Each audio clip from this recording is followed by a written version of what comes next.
Let's see. We stream things, we're live. Twitch, things we're live, I think. Yep. And YouTube, always a bit late.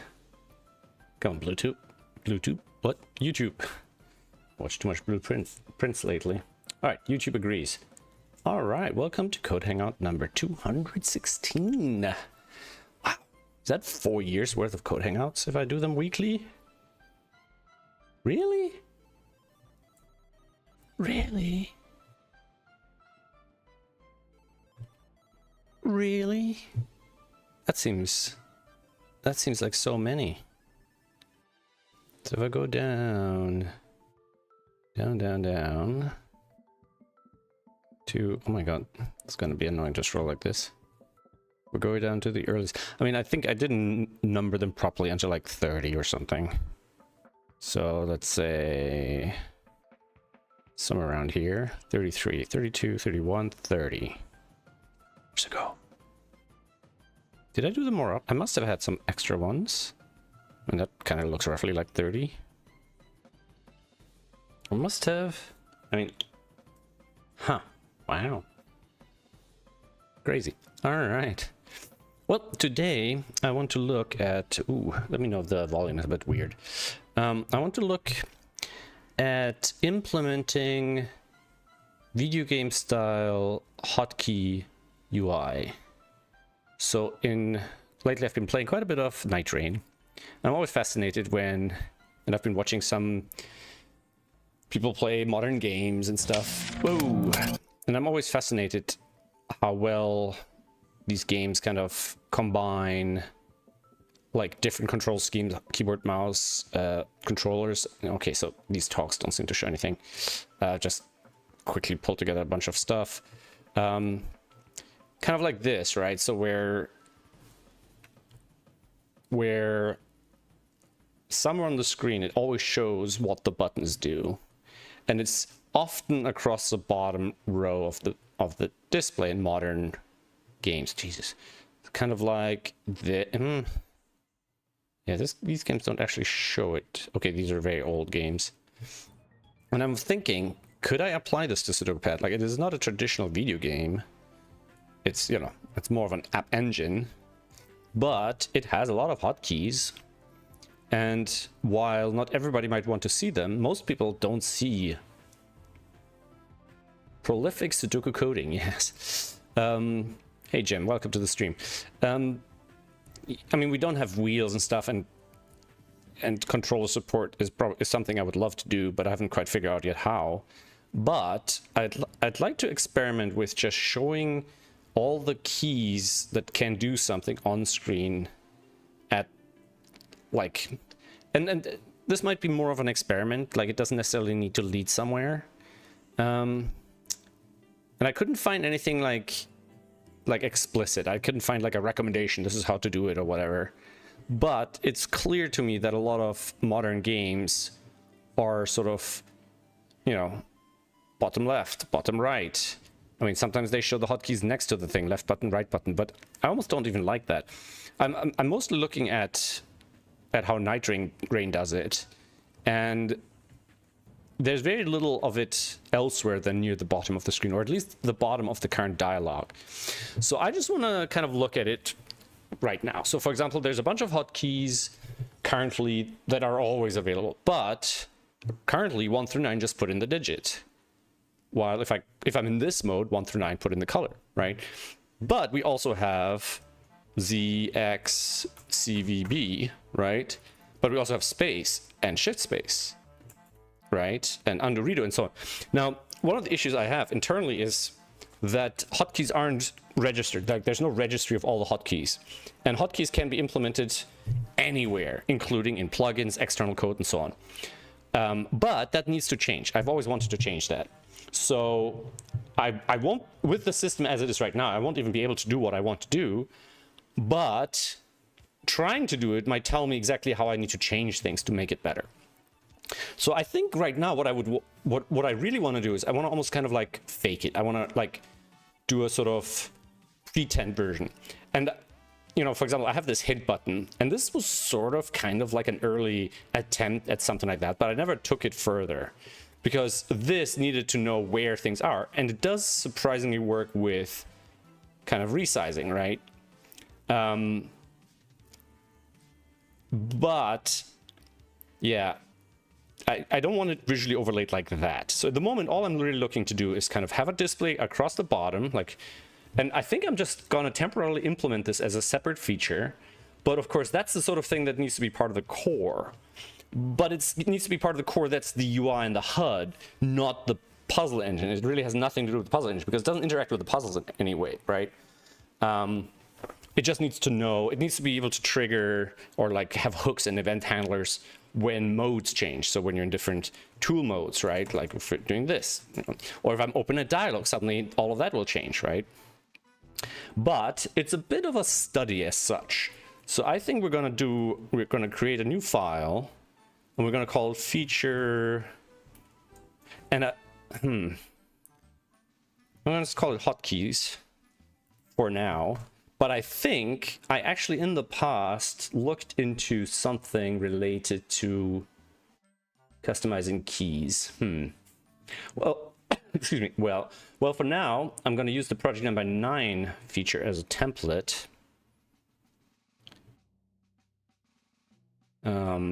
Feature hotkeys. Wrong file. Feature hotkeys. Feature hotkeys. Hotkeys. Right. So a lot of this stuff is not going to apply. I don't think this will apply either. And in it with replay, yeah, doesn't apply. So probably wanna get rid of all of these. Get rid of this. Get rid of that. Oh, handlers doesn't even exist. Okay.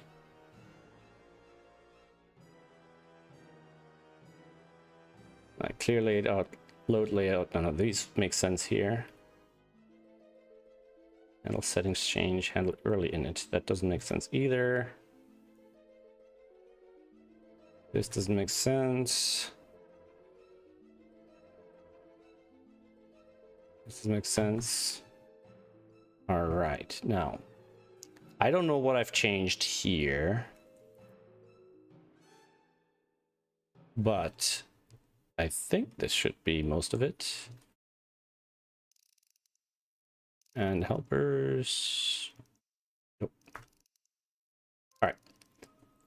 I haven't built a new feature in a while, so let's hope I remember how to do this. So this is gonna go here. Hotkeys. So if I now reload this, all right, this just loads up fine.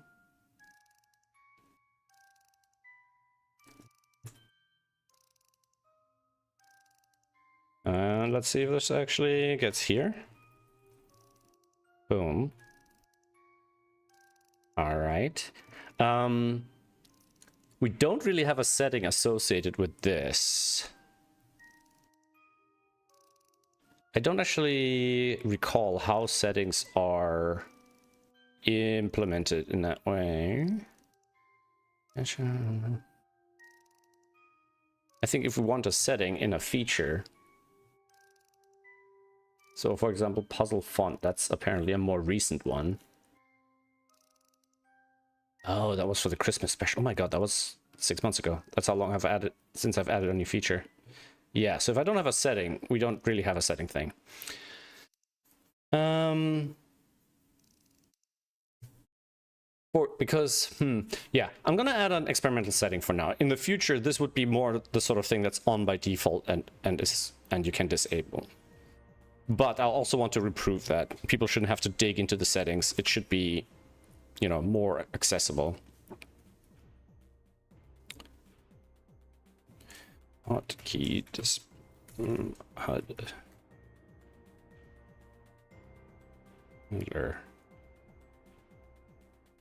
This should be a toggle, not a not a button. So let's see, let's go down the list and see order of enabled and disabled of new features. So copy cells seems to be a more recent one, or a fairly recent one. That might be a toggle. Settings name symbol blank. All right. So if I do this,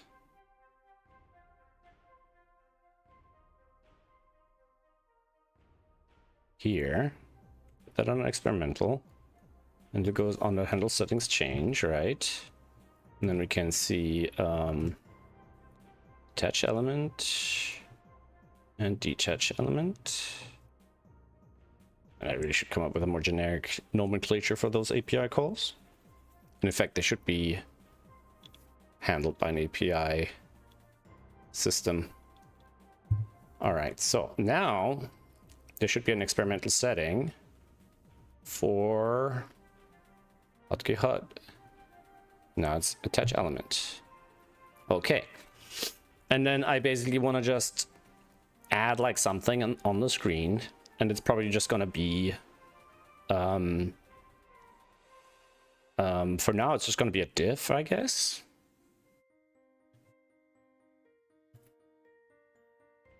HUD p.create HUD. Right? So this dot create HUD. And here we'll just say document dot body dot insert adjacent HTML c dot HUD HTML.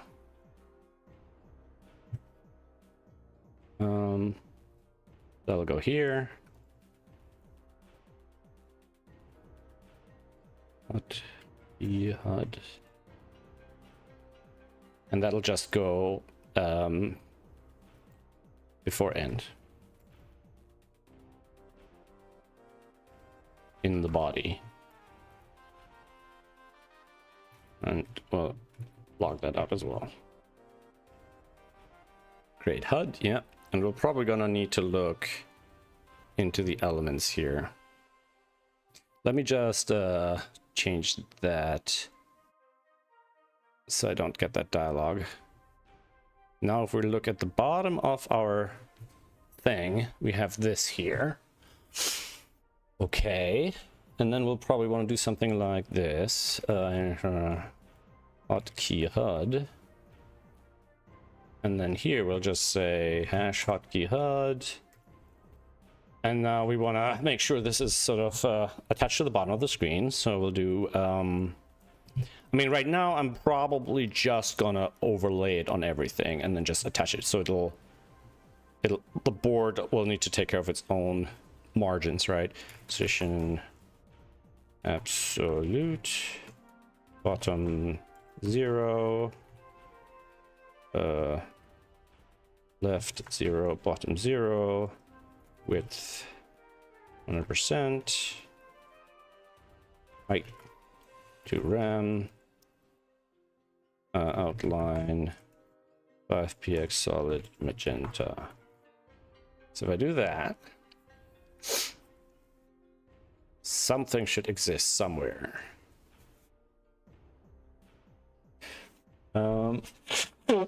Bottom 0. Shouldn't that be on the screen? Especially since it's position absolute.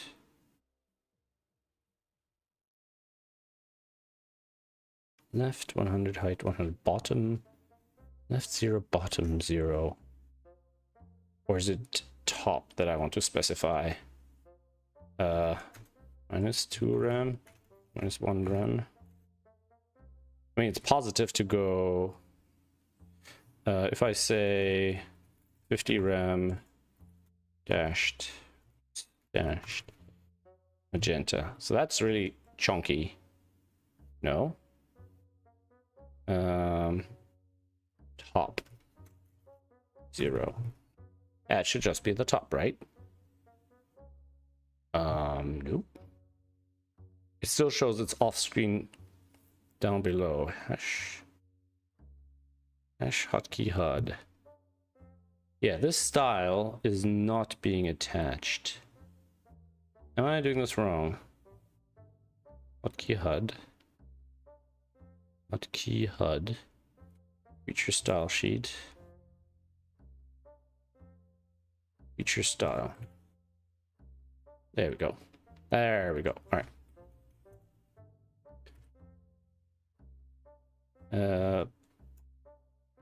Bottom. There we go.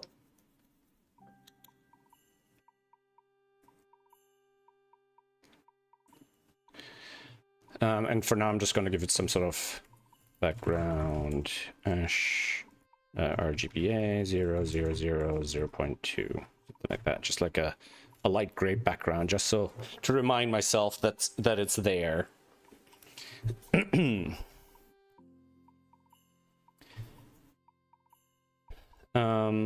If I do this 1.5 and then I say line height 1.5 rem, should be like that. All right, and then for now you can do that. All right, so we probably want to show a few things now. In the moment, I probably will just hard code it because right now there's not a way for me to enumerate all the hotkeys that exist. But probably what I can do is I can probably use this feature to design a hotkey registry and then start moving things into this hotkey registry that the system just use this. And it probably won't be a feature. It'll have to be almost like a core plugin. So this might be a good opportunity for me to design core plugins because this needs to be loaded much earlier. And maybe I can use this feature mechanism because it's a very primitive mechanism anyways. So it runs much earlier, and then other systems will depend on this and say, hey, I want to register a hotkey, right? Because right now I don't think there's a way of finding all the keys that are being used, all the event handlers that are being tracked and so on, right? So we probably need to do all sorts of things, right? So we'll probably want to do something like create HUD, and then we'll probably want to do a update HUD, right? And these probably don't need to be warns. It's way too dramatic, right? We'll probably want to call this here.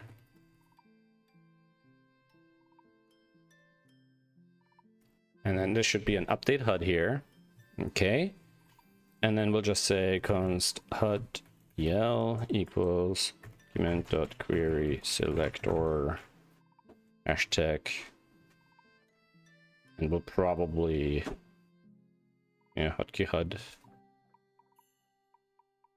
for now. Update HUD, right?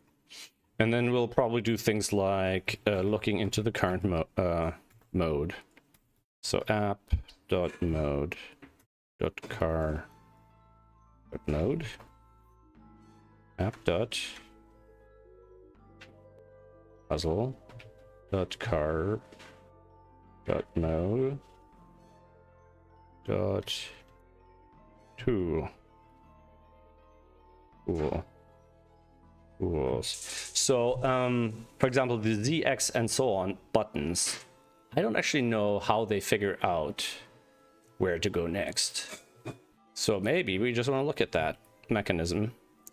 So we'll probably look at the list of tools, right? So if we look at wherever we're handling buttons, my god, I haven't looked at that code in so long. Handle input up. Handle input up. Handle input down to press digit, handle internal driver key handles, event to digit update keys, handle event former key down, key up. So here we have change tool next, change tool previous. So we probably want to look at these functions just to see how they handle their own stuff on the inside. We'll probably actually need those as a reference here.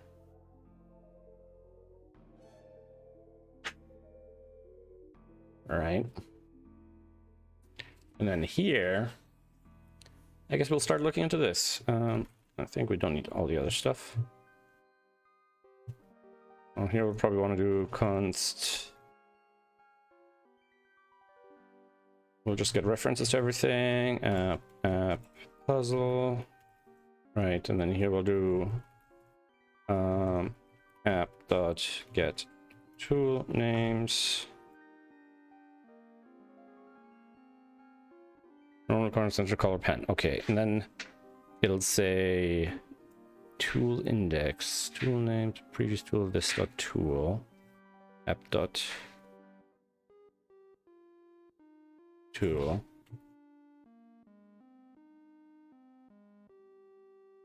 And then ref tool.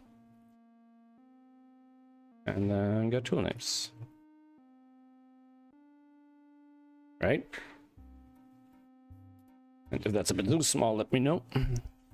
So, current tool is undefined. Index of pref tools or this dot tool.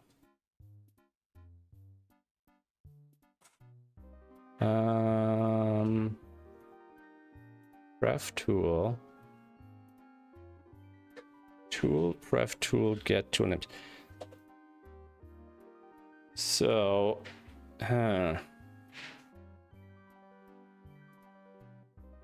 so change tool pref, change tool next. Temp change, this pref tool is undefined. It's the tool. So how does it handle the current tool being undefined? The current tool should always be defined. That doesn't make sense to me.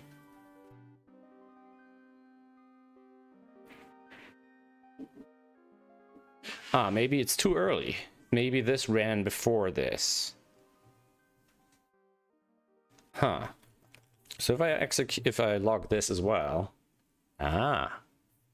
And if I get a stack trace on that, then what happens? Init handle on content loaded. This happens much earlier. When does this happen?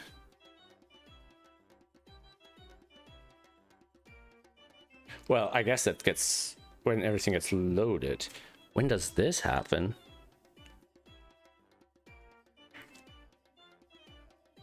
Init down content loaded.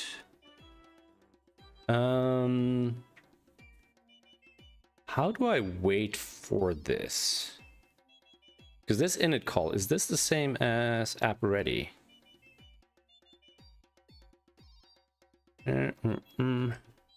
Attach handler. This is when a bunch of stuff gets initialized. And this happens here. I thought this stuff is happening after all of this. I mean, I can wait for puzzle loaded, but I don't actually care about puzzle loaded because the puzzle might not get loaded here.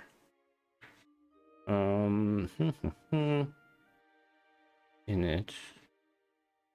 So the feature handle init gets called from init here before the star sheet gets attached. Wait, what?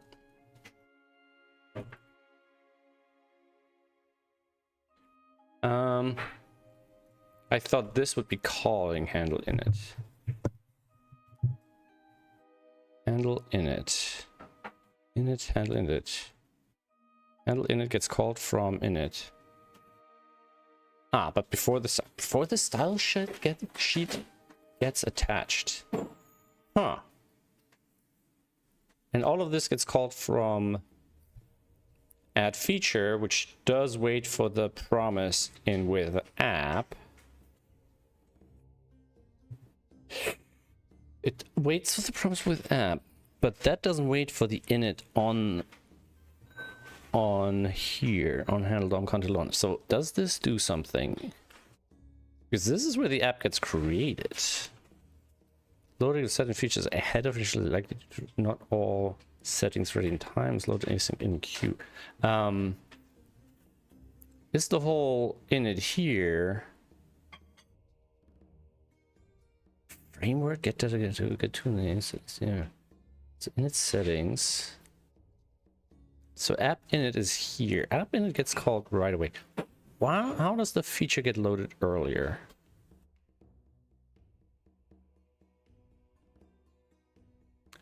I'm wondering if it's purely the sleep here.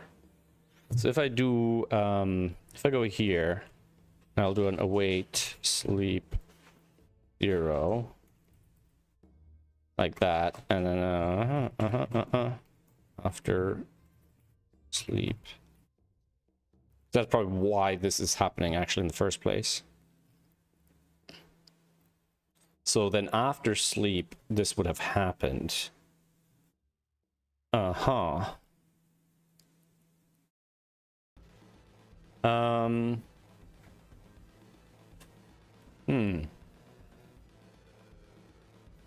So this should really happen in here after sleep. And then we want to do the update HUD, not from create HUD. So if I do this here, oh wait, okay, well.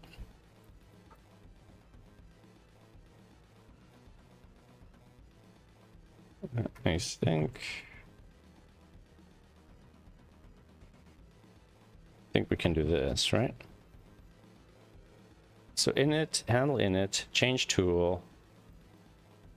Ooh. Maybe we can't do this.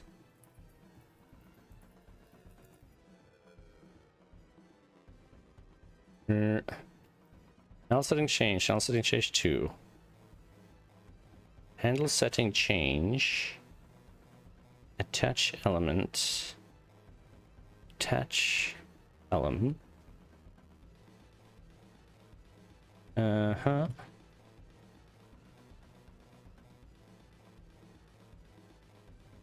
Attach element. Handle settings change. Handle settings change. So handle settings change.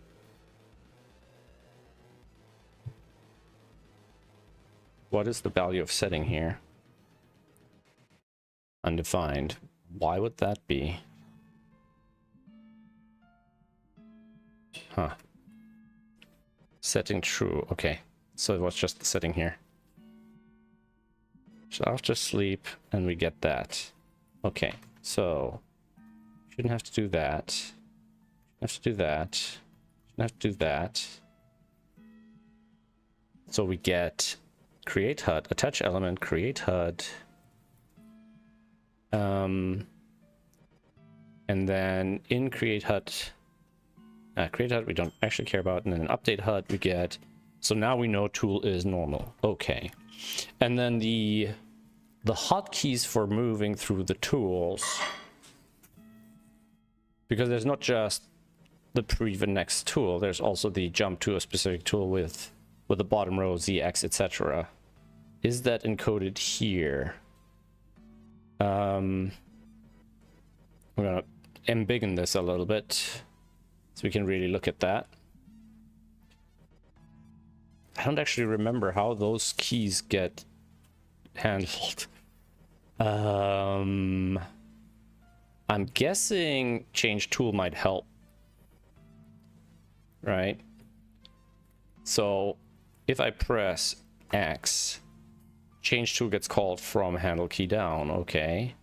And handle key down, specifically line 5052. Okay. So if hotkey tool is not equals to unfinished, hotkey tool, where does that come from? Get tool names find is app.tool hotkeys. Ah. So that does exist somewhere. Okay. Those, how are they generated? Oh, yeah, with the tool registration thingamajig, right. Maybe not. Wait a second. So app tool hotkeys. Oh, they're just listed like this. Huh. Okay. Okay, so so you see I have bits and pieces in place, and all that needs to be cleaned up and unified, and it'll be a bit painful because these things go pretty deep, but UI shouldn't. Very specifically, it shouldn't. It should all go through like a specific place, right? And I should have done that from the beginning. But I'll be honest, my experience in that isn't that big because I haven't really been building those systems. I know of them, but I haven't been responsible for these in my past jobs. So it's something I gotta learn, right? So we should be able to map these. And we need internally, we'll probably want like a whole mapping from these to actual letters, etc. But what we can do is we can do something like this. Dot inner HTML equals key. Like if I just do this, right? That should just replace this hotkey HUD, right? And let's put a little bit of padding in there. So we'll be able to do something like padding 0.5 rem, something like that. Something like that. Yep. So it's not like squished up. And then we can do something like, we can get rid of that. So we'll do something like this. Tool.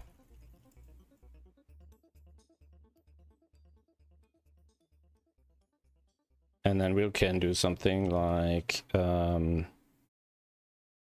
let current tool name equals to get current tool names.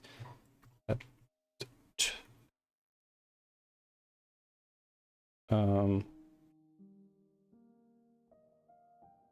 app.tool is the current tool. App.tool. Current tool, app.tool. Current tool name.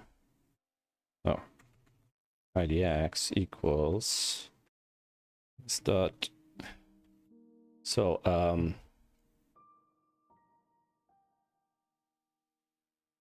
tool names. Oh.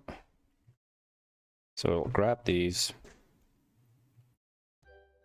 So we have the static area of these. Then we can just do this.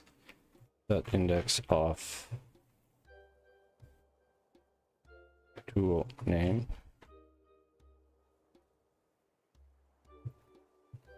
Right.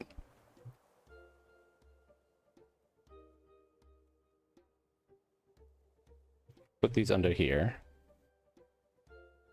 And then we can say something like tool name. Right? So tool corner. And then we could do something like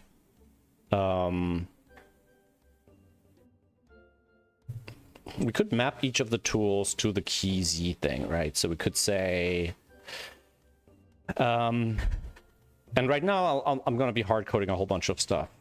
So we'll probably do something like const key map, right? And it'll be something like, you know, key Z maps to capital Z for the UI, right? And we'll do it for all of these for now. But in reality, we probably want to do this in a smarter way. B, N, M. And that's really just the bottom row. Like that. The bottom row of the keyboard, right? So what I'm gonna do is I'm gonna map the tool names dot map name IDX, and we're mapping this to name, or kind of a string, right, that contains name, and in brackets, square brackets, out of I think keyboard convention, right, and that'll be key map. One sec. This is gonna be a little. Gotta be okay. It'll be okay. We'll figure it out. We're gonna map the API tool hotkeys, right? Tool hotkeys. Right. That's just this. So tool hotkeys is an array. We're gonna map the tool index into that array. So it'll be, oh, don't call it current. So we can say tool name slash tool idx, like that. Tool idx, and this actually gets demapped by the key map here, like that. Is that gonna work? Undefined, undefined, undefined. Tool hotkeys are these. IDX, like that. Boom. DXCVB. DXCVB. Okay.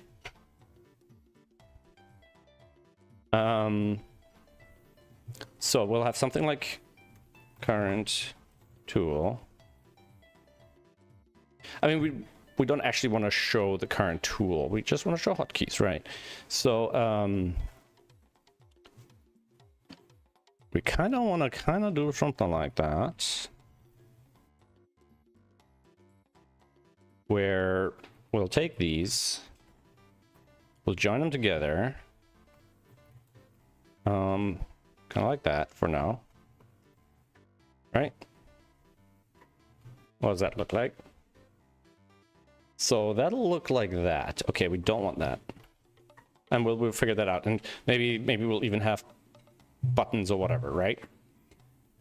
So that's kind of my rough concept of what it should look like. Let me see if I can find some better screenshots for this sort of thing.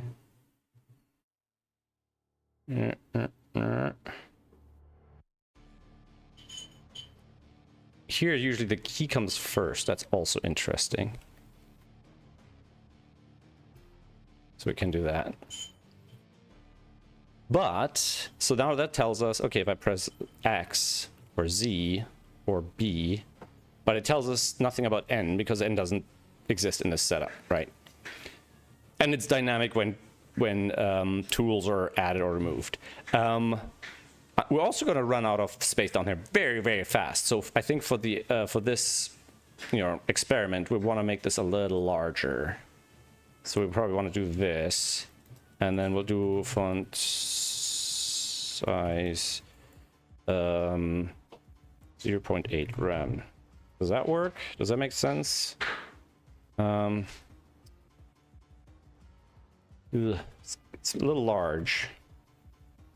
Line height would be 1.1, like that. 0.3 rem. If I do this, we get 2 paddings. It's too much.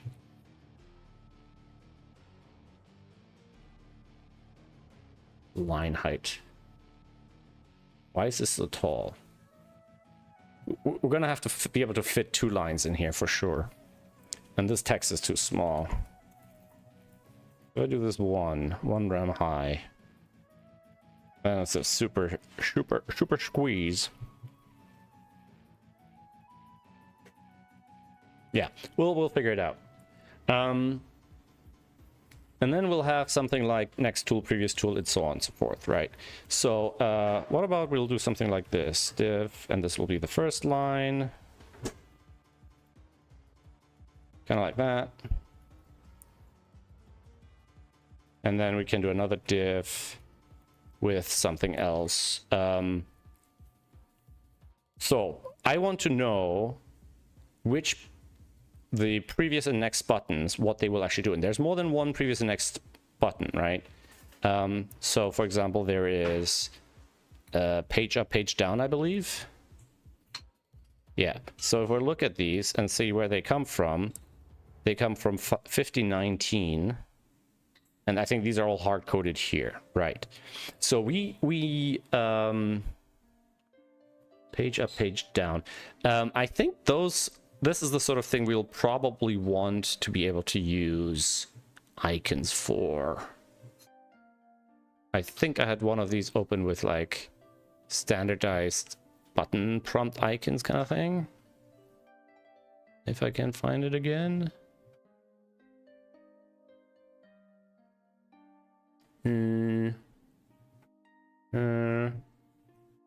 Was it one of these Microsoft ones? No. Oh, I hope I didn't close it by mistake. That's the one that would have actually been useful. Ah, here we go. So what do they look like for something like page up, page down? So they actually have the word. Ooh, these are styles. These are styles I can potentially steal. Ah, keycap.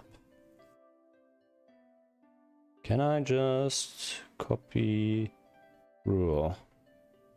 If I do this, just not steal, borrow. If I do something like this, key BD. All right, and then we'll do something like putting these into spans. So instead of the square brackets, for now, I'm just gonna put nothing here. Make sure this still works.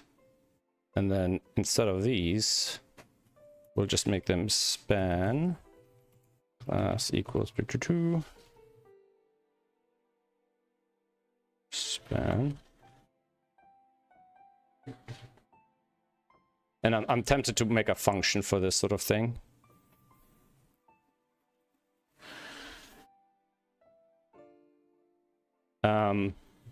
So maybe something like const key or show key, right? And it'll just do this bit like that for now. And then we'll say keymap key or key. Something like that for now. And then we can say show key here. We'll do show key without the key map. That's just a function call without the spans. And then it'll look like that. Oh, because the class hasn't been added. Okay.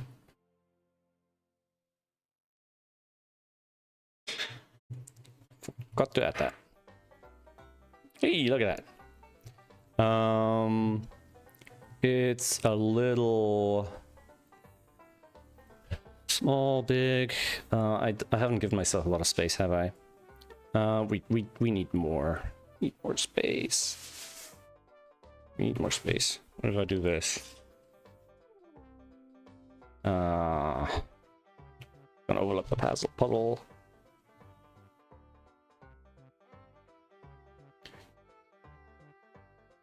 For now. If I make this smaller, does that affect the keycap visual? Yeah, not exactly. How are these? They're scaled by pixels. Padding. Margin, yeah. It is 0.1 rem. And let's do a second line. Just so I got an idea of what this might look like with a second line. I don't know yet how it'll work. This is small.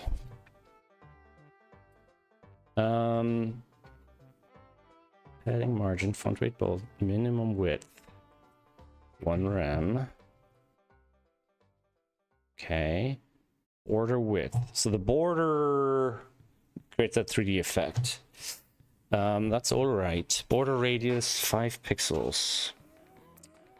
Do we want the border radius to scale?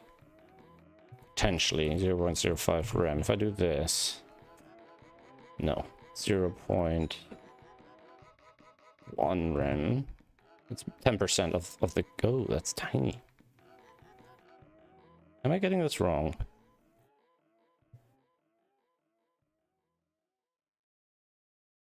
That's weird.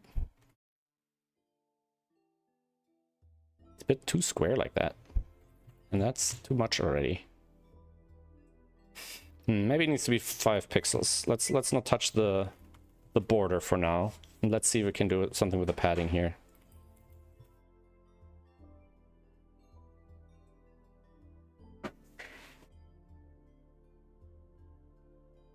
Because it extends outwards. It's on the outside of the text. The text isn't that high. But I think... No, the text of the Z seems to be higher. The margin is on the outside. So we can get rid of the margin. Min width. Inline block. Inline block. What does that add? The inline block adds something. It adds something that makes it bigger. Why does it make it so much bigger? Why does it make it so much bigger? It's like it makes it almost three lines tall, or at least 2. Inline block. Inline block. If we bring the padding and margin back and don't make it inline block, and then make the margin like half a rem. The margin is actually not important. 0.2 rem, 0.1, 0.05, 0.1, and then overall scale it down. The thing is, yeah, you need the spacing around it just to make it... 1 rem. If I pad it 0.1 rem, gets huge. If I do it minus 0.1 rem on the vertical padding, minus 0.3. Yeah, the inline block is huge. CSS inline block vertical size change. Why does it get so much bigger? The inline block elements determined by its content by default, similar to how block elements behave. However, unlike inline block elements also block. I think it might actually be determined by this. So we probably, if we're gonna make this inline block, we'll probably want to make this line height 0.8, something like that. I think the line height here determines the size of the inline block, right? So actually line height is not what we want to define here, if we're not just putting plain text in it. I think this needs to be 0. Then our margin, no, our padding here needs to be not as big. I feel like it's still there. If I make it bigger, if I make it very big, okay, it's weird. So if I take the 0.1 rem like that, and if I'm defining the line height, I don't really need to define padding as well.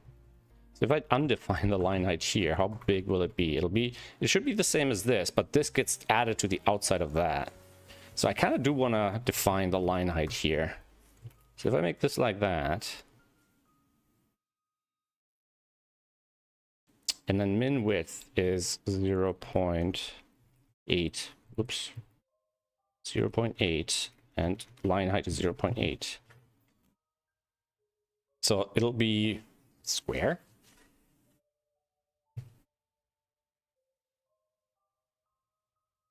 Min width 0.8.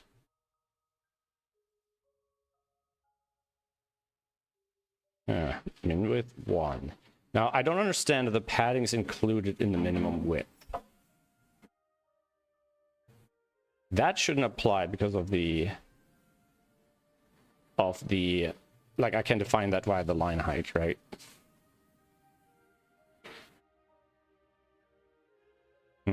Also, the drop shadow, I guess, doesn't work on this dark gray background, so I'd have to go like this for that to work.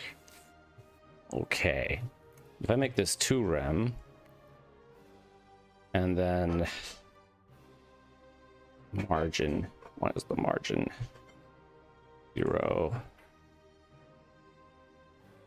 So why is...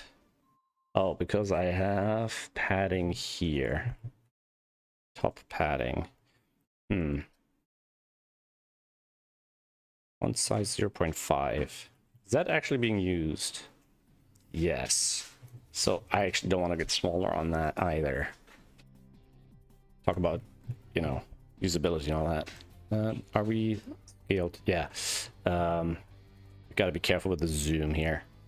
So this should be 0.9 maybe. 2 rem height is not gonna work. Go back to 3 rem. Okay. And then if I assign the line height here, I think we're gonna have a problem. No, not really. It's not too bad. Okay, that's not crazy actually.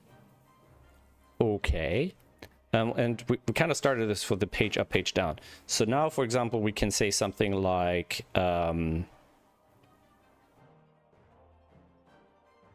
so I could say something like show key page up, like that, for example, just to test. Because whichever one here is the next would also have that, right?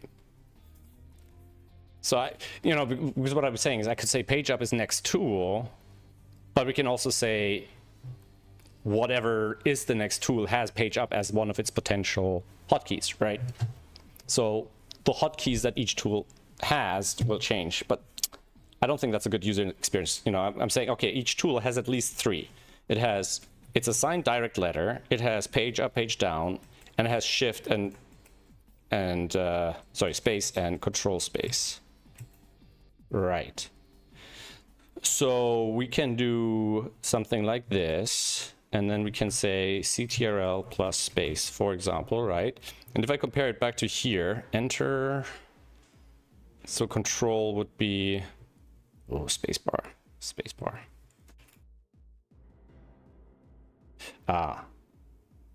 We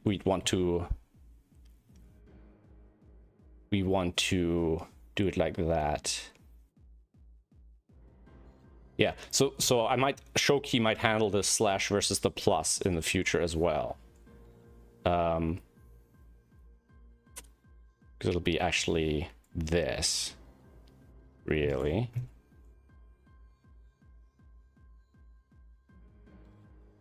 Not this page. Control plus space bar.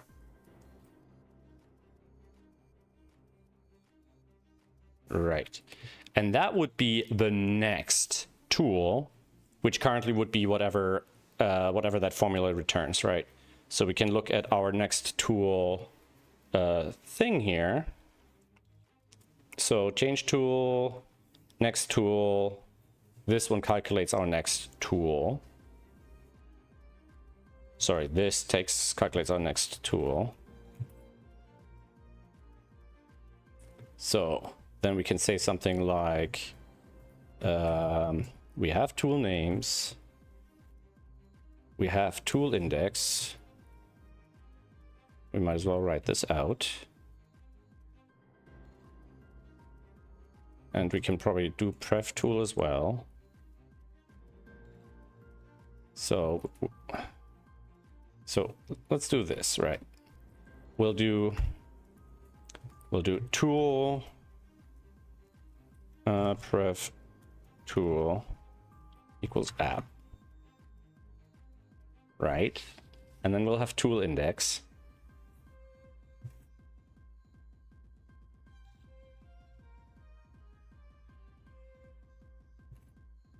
Tool slash pref tool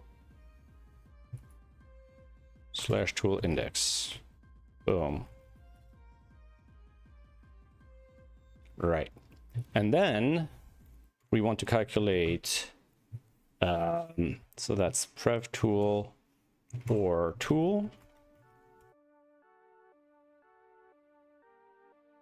No, we don't care pref tool in this point. And the next tool index is tool index toolnames.length.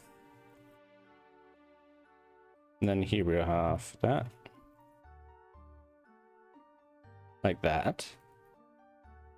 And then we probably also just want to calculate the previous tool. Pref tool. Is there any difference between these? It's -1, okay. So next tool index versus pref tool index. And like, I don't see a problem, you know, finding these repetitions here. That's exactly the sort of thing I want to use this as an opportunity to kind of improve on that. All right.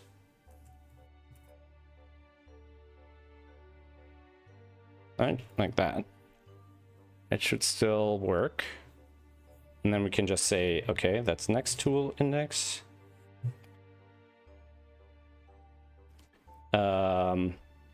So next tool index is not a number. Tool index is undefined. Why would be tool index be undefined? Tool names index of tool. These could be also here.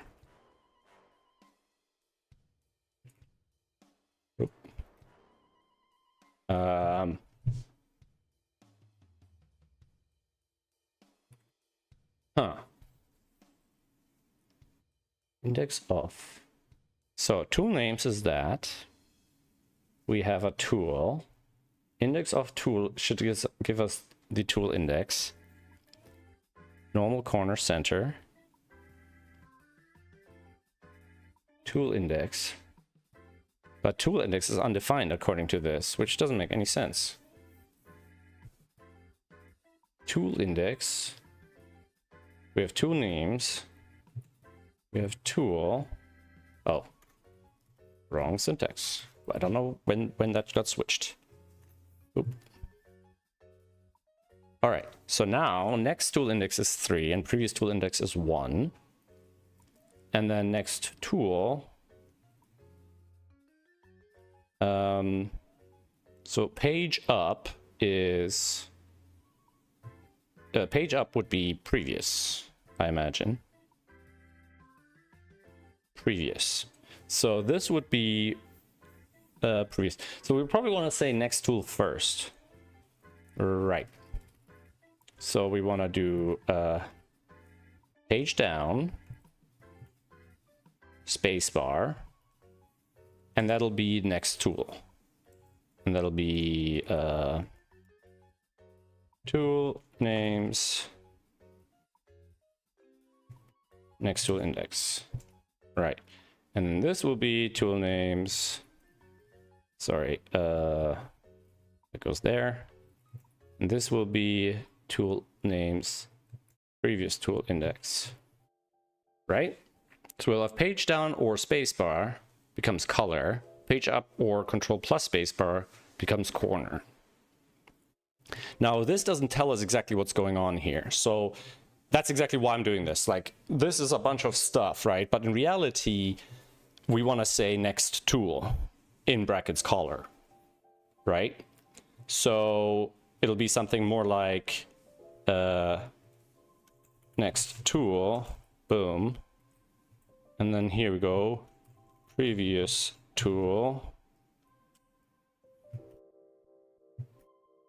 And then in brackets, that. So something like that.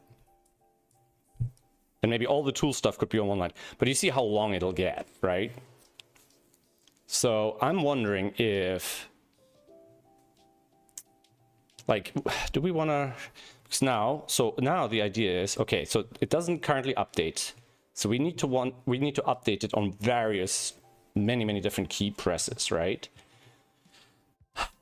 So, so let's do handlers. Oop.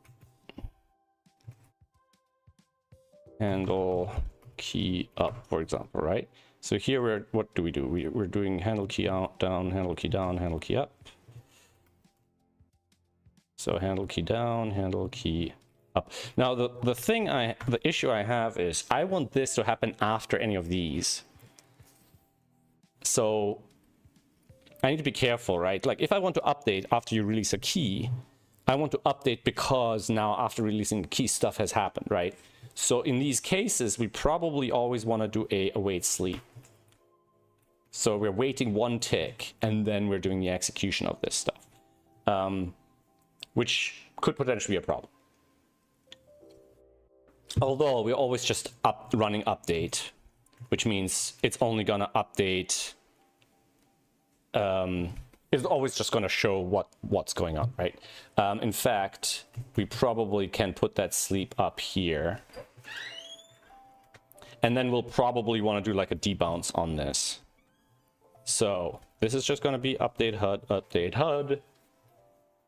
Update HUD, right? Can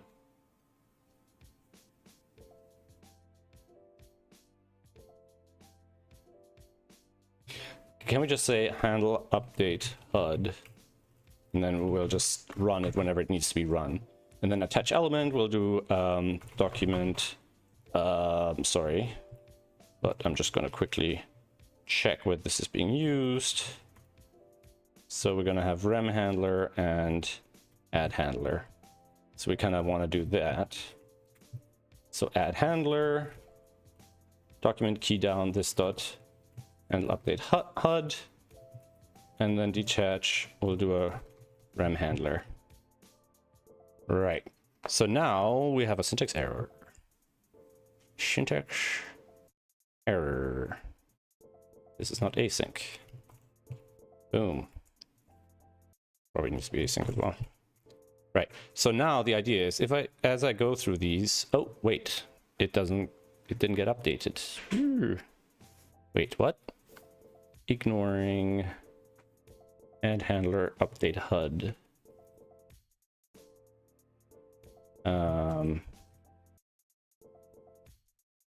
So this touch element, probably because of the error, it reset our experimental setting here. Yeah. All right. So we have this HUD, and then as we're going through these, it changes what each one does. But now I know page up gives me normal. Oh wait, control spacebar.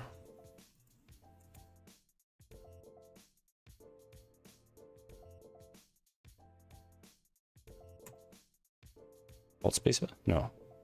It's not control, is it shift? Oh, it's shift. Okay. So shift.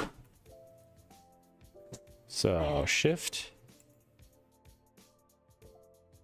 There we go. And then Z, C, X, Z. Okay. These are a little squishy. And we can probably adjust that. And we shouldn't waste any time doing that now, because this is all very haphazard and experimental, right? Where did I define that really? This min height 1 rem. Yeah, that gives it a little bit of breathing space here. But because the line height is that, I don't know how that works out between these two. But like this, it kind of fills up the space, right? And the line height feels like it needs to be higher. to give them a little bit taste of breathing space. Okay.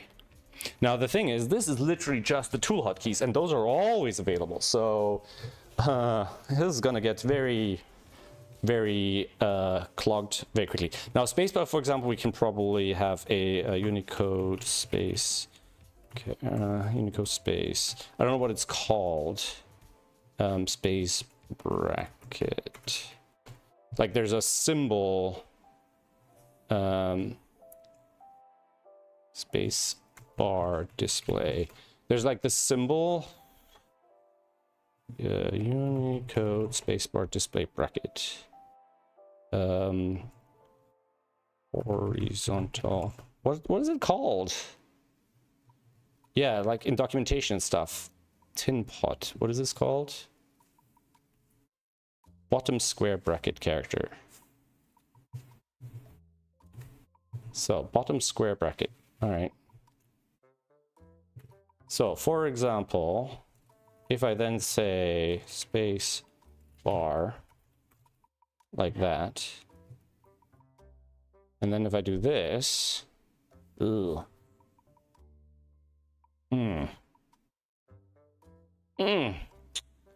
It's very much in the wrong place for my height display here.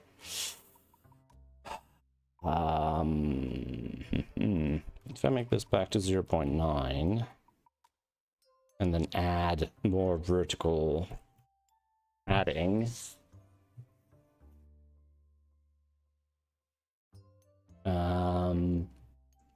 if the font size of these is smaller than that, I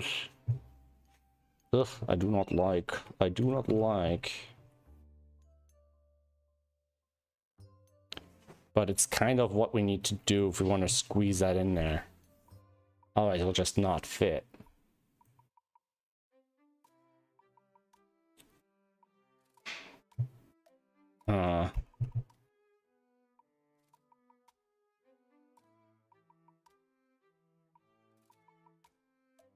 All right.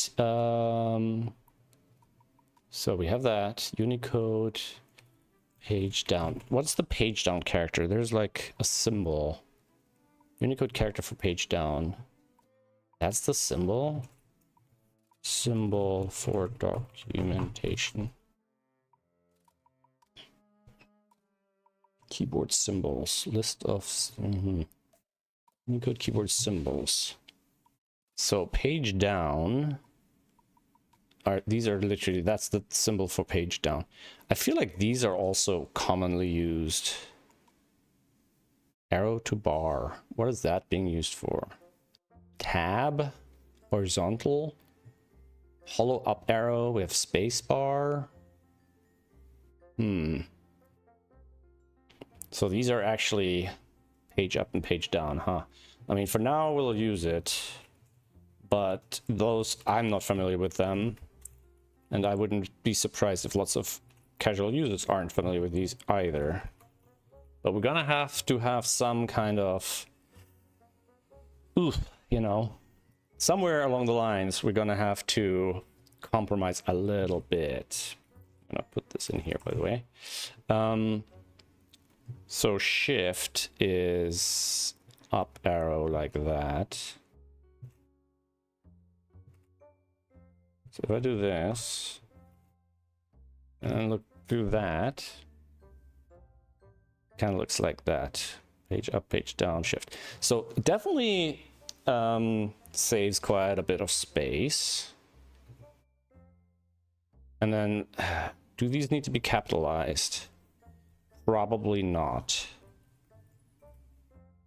So, and if we kind of label the whole row as tools, then maybe we don't need that. So if I do something like tools and then move these up there,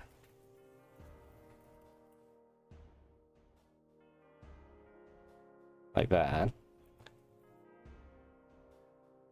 right? And then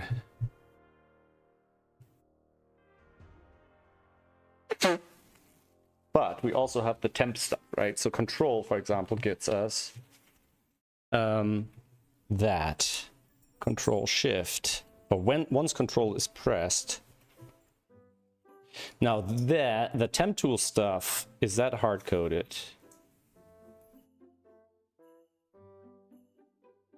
Do we have undo redo here? Okay.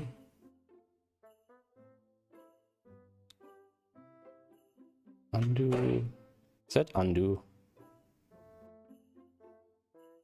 Unicode undo.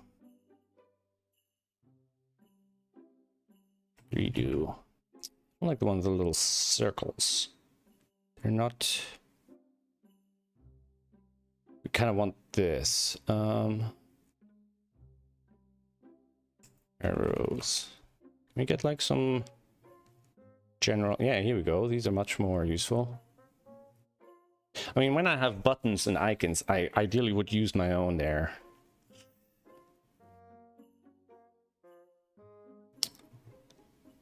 So, because the problem is these are upside down relative to the ones I'm using, so it might be confusing.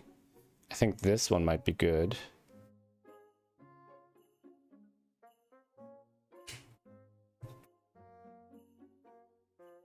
Undo. I mean, that's not a keyboard, but I can use it in the key map.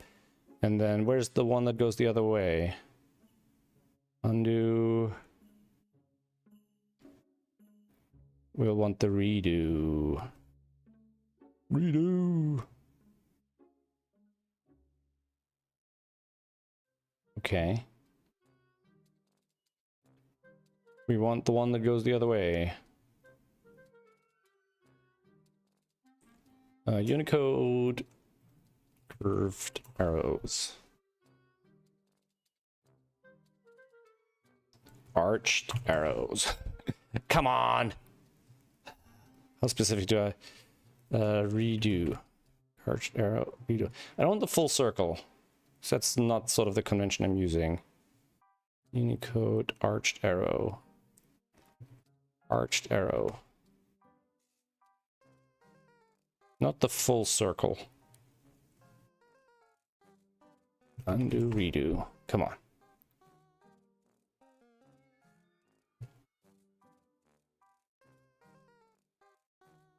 Undo. Yeah, I know there's a specific symbol. Broken circle. Can I just have like other symbols? Okay, it's not loading. Keyboard circles, squared, chemical arrows. Maybe it's in the arrow section here.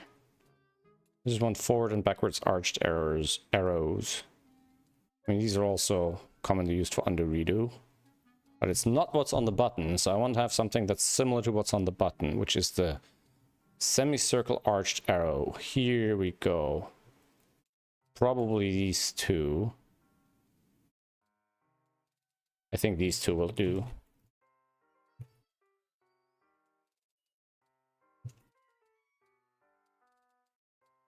Undo, redo. Like that. Right. So then I can do something like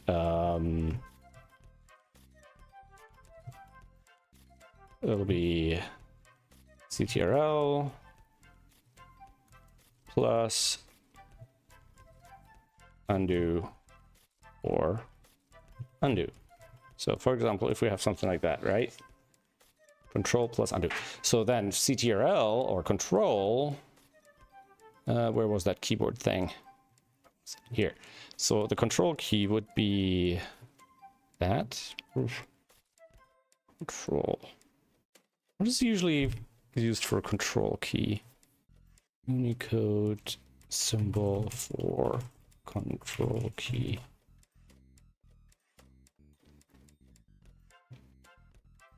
Really? It is that one? Are you kidding me? Seriously? I don't like using symbols that I'm not familiar with. Because if I'm not familiar with, my users definitely aren't going to be familiar with it.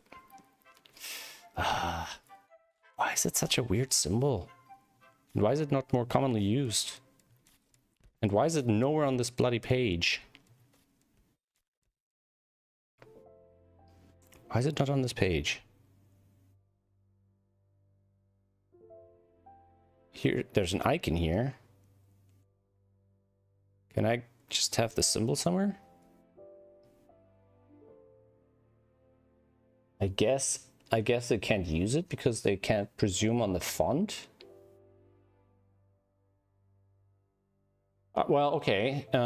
If we're agreeing that it's that one, then we might as well grab it from here. The helm symbol. Well, I guess control, helm, huh? CTRL, all right. So control plus undo is undo. It doesn't help that the control symbol is so small.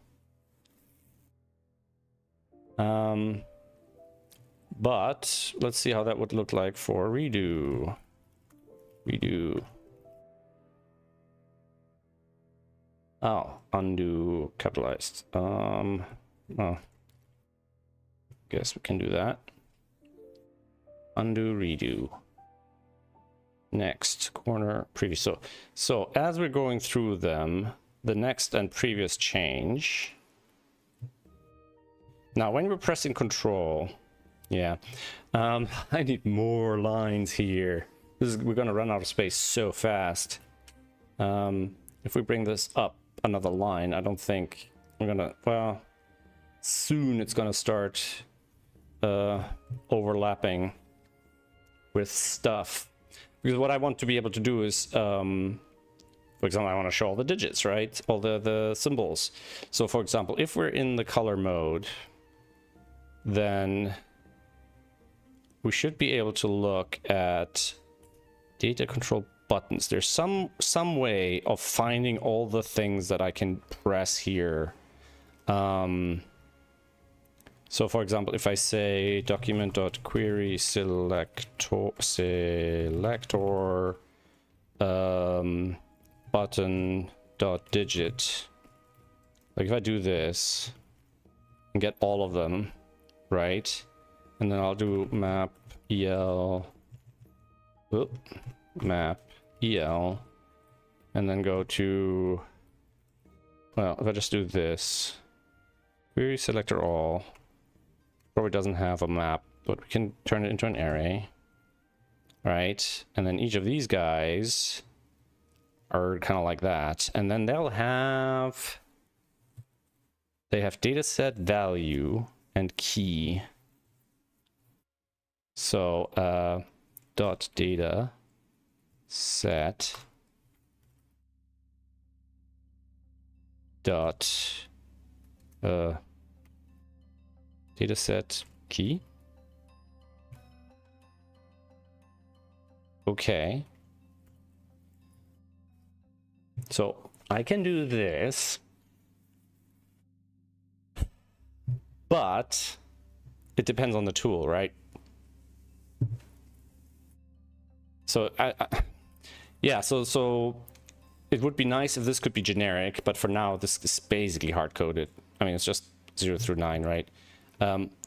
What is interesting is that if I'm in a tool like this still gives me that. So it's probably something that needs to change per tool. So we'll say something like, well, for now, we'll probably just kind of list them all, I suppose. So if I just do 0, or we just do 1, 2, 3, 4, 5, 6, 7, 8, 9, 0 dot map, and then dot join, and here we'll just map to something like show key digit for now. I mean, let's see what happens. Yeah, I suppose so, right?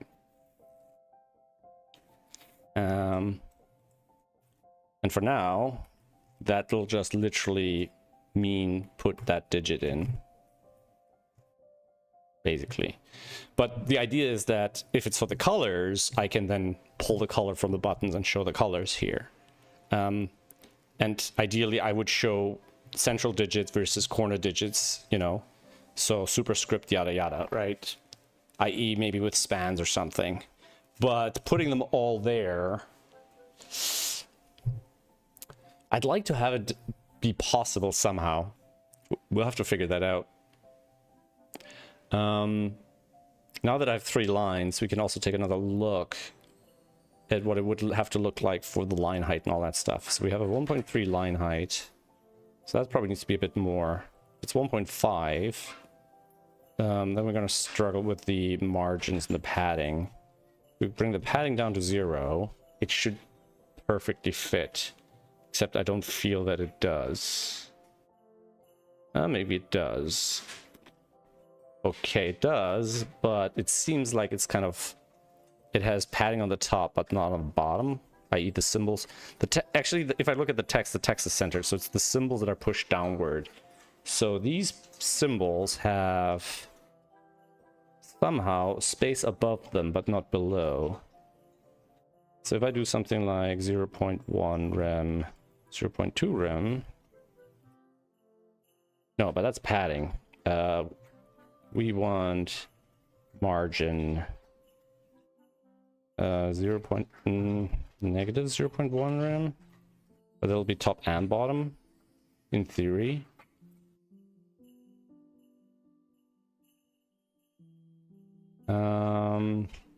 Inline block. So if we do vertical align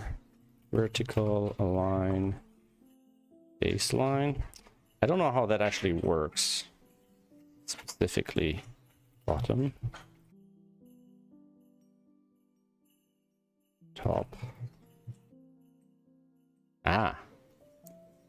Now it's promised the other way around. If I do 0.1 rem spacing on the top. Okay. It looks sort of... sorry if it's a bit small. It looks sort of alright. Except that... I think the spacing inside here isn't quite right either.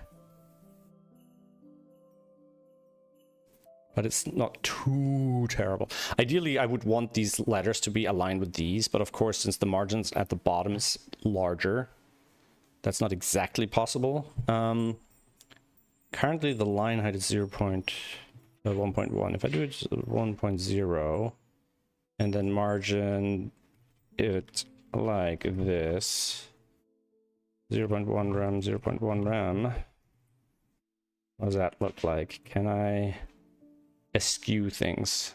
You know, it's exactly the opposite direction. Wait, why is it so weird? Vertical line. All right, so Toby's staying here. Yeah. You'll be out till roughly 11, 10:30, and then we'll play with him after. I mean, I guess I could take him out if I finish my stream. Has he pooped? Ah, he pooped already. Okay. The food is ready there. And food for him?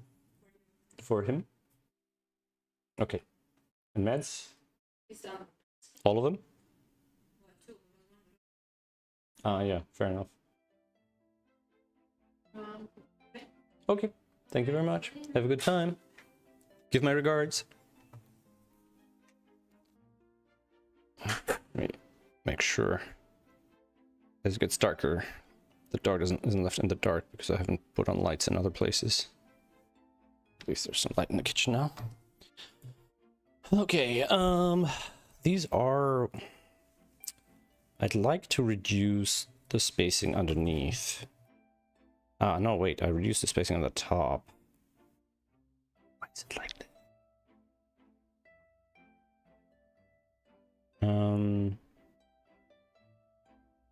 So if I add spacing at the top, not at the bottom, it's like this. If I reduce the line height to 0.9, how does that affect that? Okay, it squishes it like that. Now the margins. Why is the top margin here being ignored? Okay, this is so weird. Yeah, it just pushes everything down, which is not what we want. Well, actually, that's not too bad. It kind of aligns it with the text next to him. Yeah, maybe that's not so bad. So if we now bring this down a little bit, again, maybe a little bit more.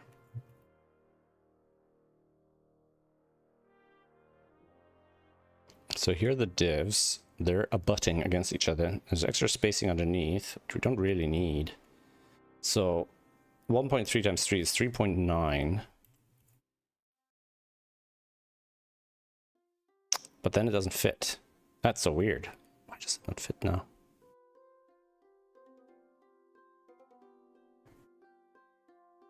That's so weird. Line height is 1.3. So if I make this bottom 1 rem, if I do this, right? These should fit inside, but they don't. And in fact, this sticks out underneath bottom. But these are supposed to be 1.3. And 1.3 times 3 is 3.9. And the whole thing is 3.9. So I don't know why this is like this. Oh, is it? No, but that's horizontal padding.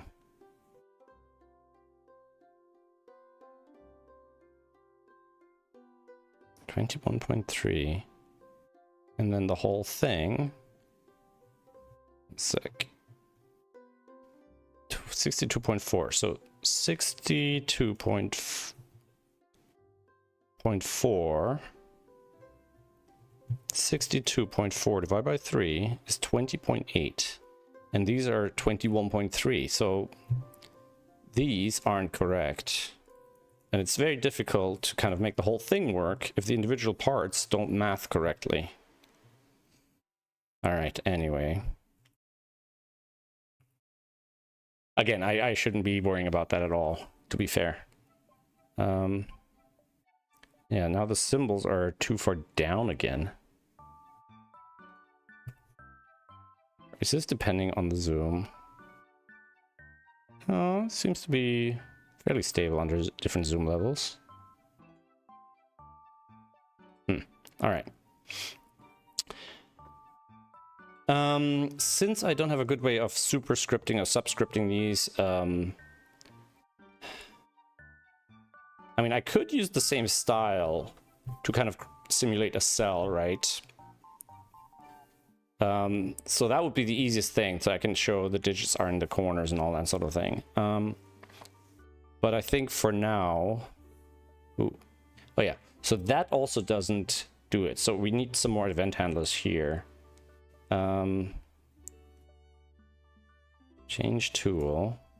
And then I'm guessing change tool is firing a handle tool enter, handle tool exit. This doesn't fire an event? What? Trigger. So init puzzle trigger open, close dialog. I guess there's no trigger on tool change. Oh, trigger tool. Tool exec handler is trigger tool handler name. Tool exec handler, handle tool enter, handle tool update. Tool. Okay, so handle tool update. So I guess we can just do that here. So we want to grab these. Is that on puzzle or on app? I think that's on app. So app.on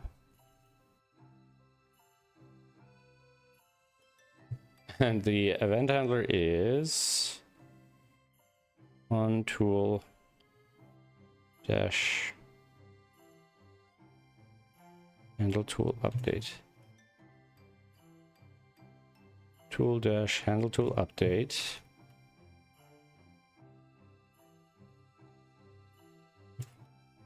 Okay.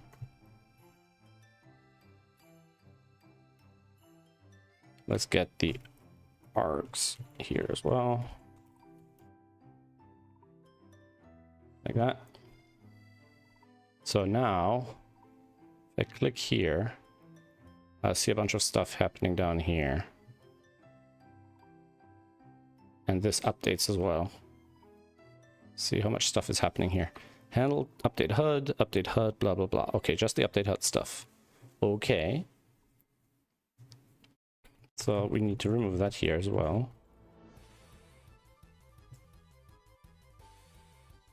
Up dot off. Boom, boom, boom, boom.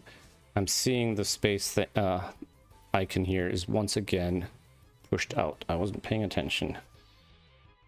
So we reduced the vertical size too much. If we reduce the font size a little bit, it'll fit probably again.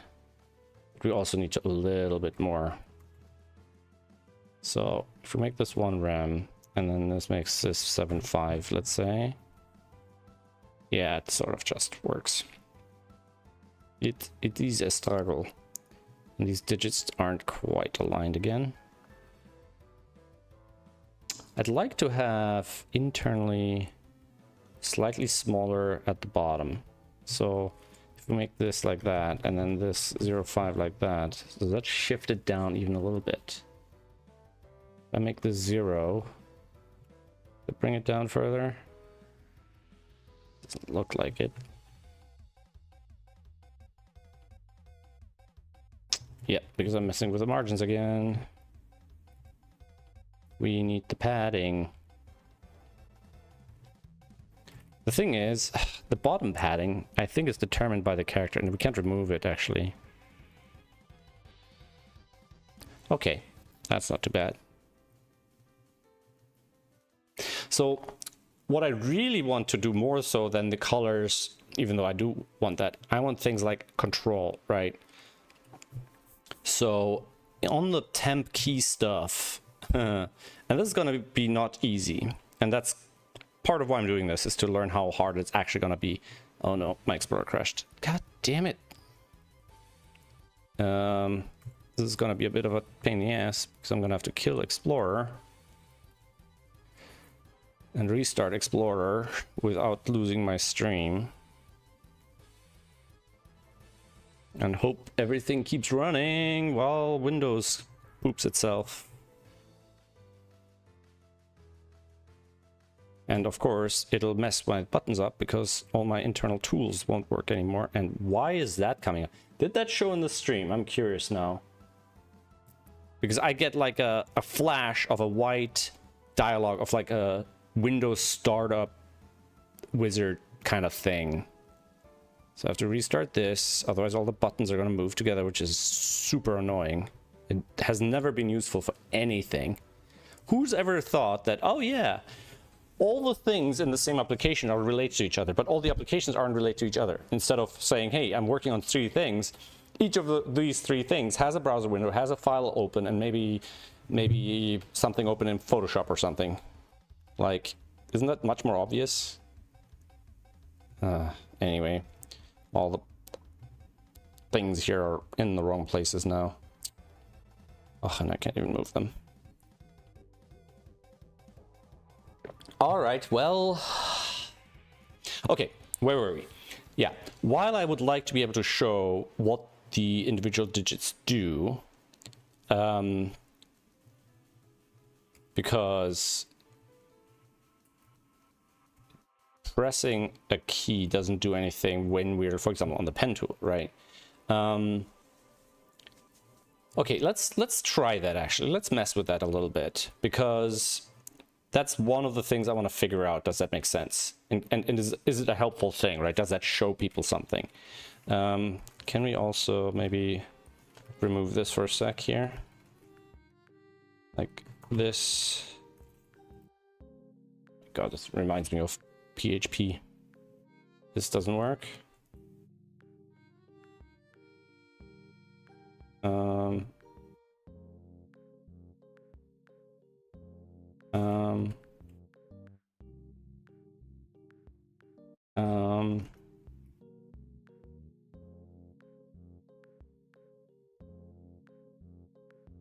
oh.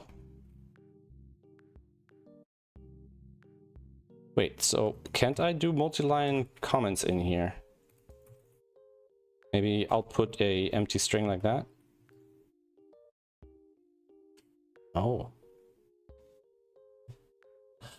Okay, you know what? I'm actually interested to do this thing here. Because I'd like to be able to AND two things and have a complex thing with one show key call here.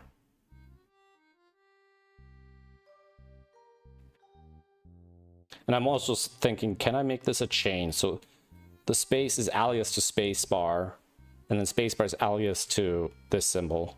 So then I don't need two here. Or can I just alias the space itself to that to make these shorter? Because I'd like to say or and here, and then not have to set show key multiple times, you know what I mean? So if I just put two things in here, it gives me a plus. Oh, wait, this doesn't work at all now. Oh, it got disabled again. So maybe this does work after all.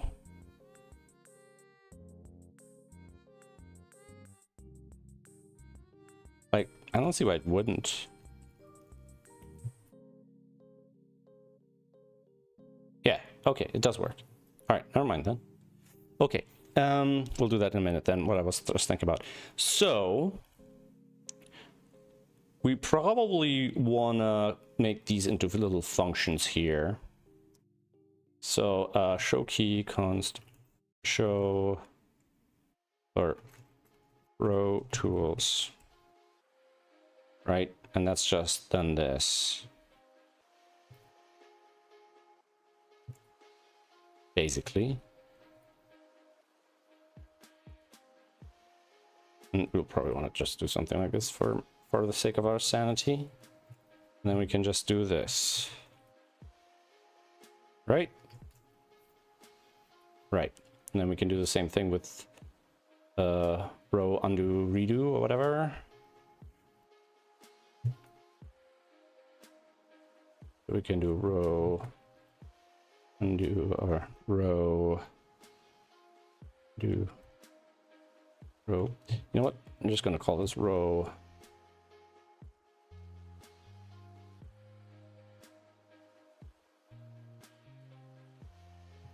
It doesn't matter. I don't know why I'm renaming these. Or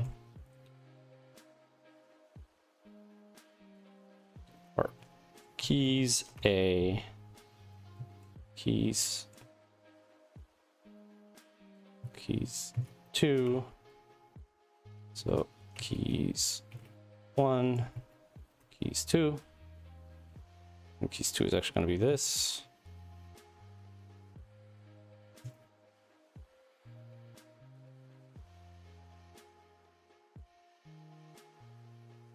Like that, right? Keys 2, we won't need that. And keys 3. And we probably want to do these below, since they're going to use all of this stuff. So that's going to go here.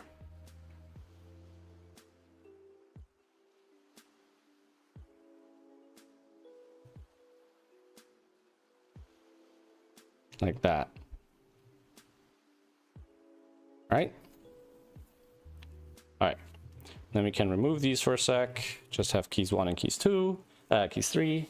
And then keys 3 here, we can do complex things such as checking on what kind of tool we're in, right?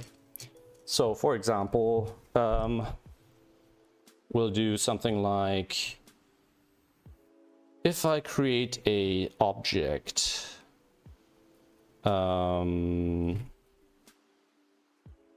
like a literal object like this. And I think I have to surround it by brackets. And it'll be something like normal A pen B, for example, right? And then just say tool. That should just return something. B A nothing B. Okay, so that works.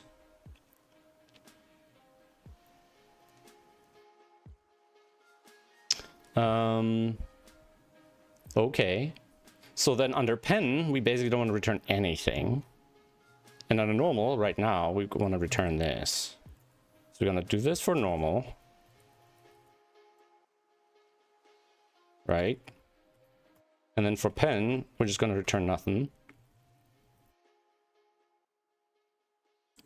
So pen has nothing, that has normal, and has that. Okay, and then for color,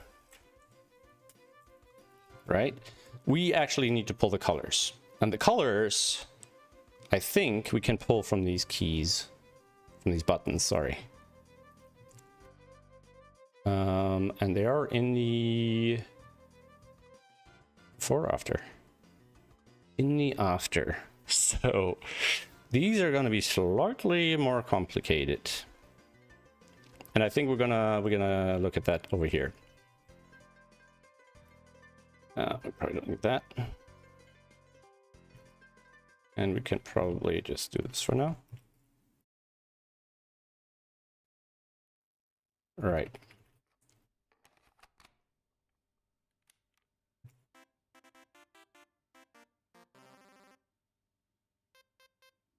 So let's do that, and then we'll do digits. Right. We can just do this with digits over here, here, and here. Does that work? Yeah. And then we'll do map, digit, and then we'll do query selector, button, digit, data set, data. No. Query. No. CSS selector for data.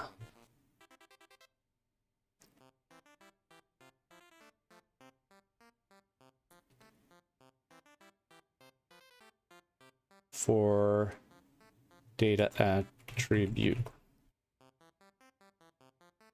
Data set attribute.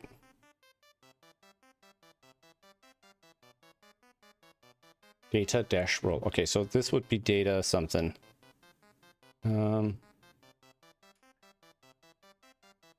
So this would be data dash key. So data dash key equals 2. Okay, so we should be able to do this. Do this here. Button digit, yada yada yada. Digit. And that should just map these symbols to the actual buttons. Like that. Now, that creates 10 query selectors versus just selecting them all and then searching for them. So let's try it the other way around. So we should also be able to do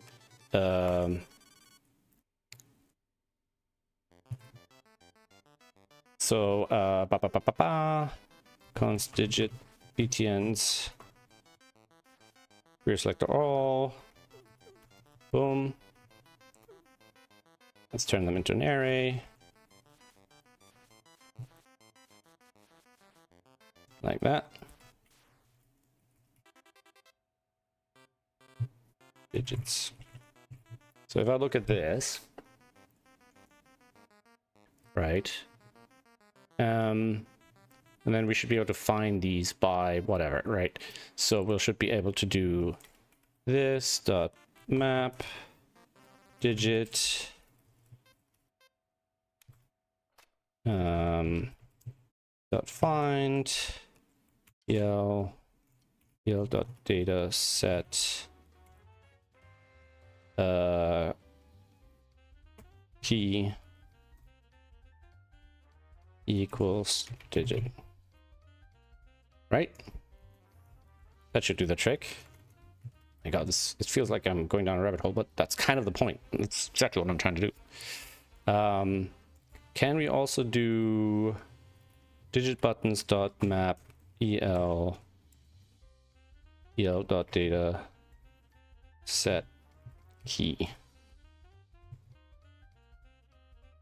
So let's see if we can actually map that out. It's not a function. I don't know why I'm trying to use it as one. It is, however, a object. 1, 2, 3. One too many. And now, because of the error, it is disabled again. Whoops. All right. So 1, 2, 3, 4, 5, 6, 7, 8, 9, 0. Dataset key equals digit. Digit.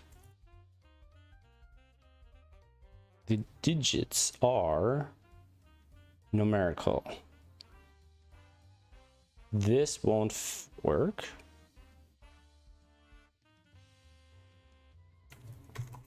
Will this work? Yeah, okay. All right, this will be not as messy and wasteful as that. Okay. So that's a way of getting the buttons in the order of these, right? And then each of these, we kind of want to grab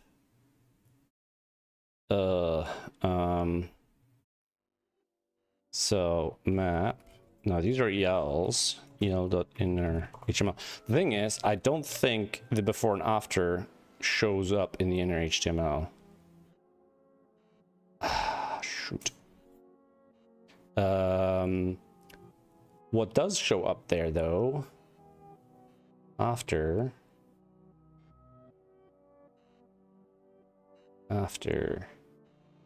it's got that background. It's got background. After has content.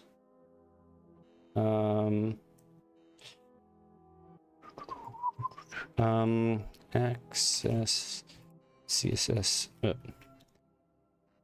access pseudo element content.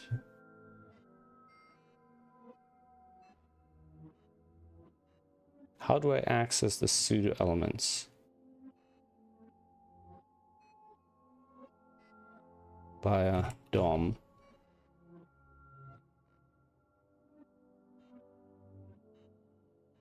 Ah, can I not just content pseudo element style, pre-select my element, get computed style element before. So if we do get computed style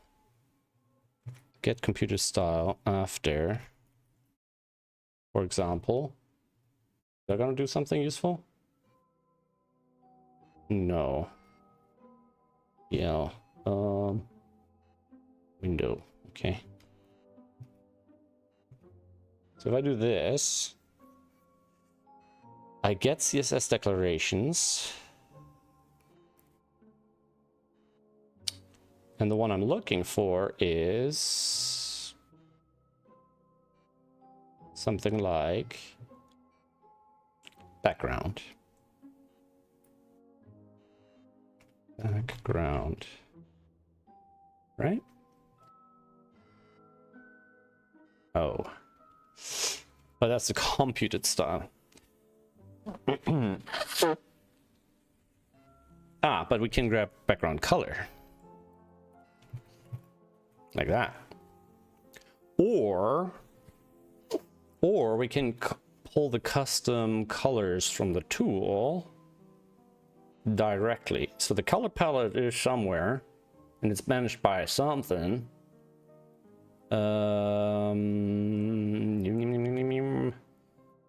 Feature custom colors. How are these managed?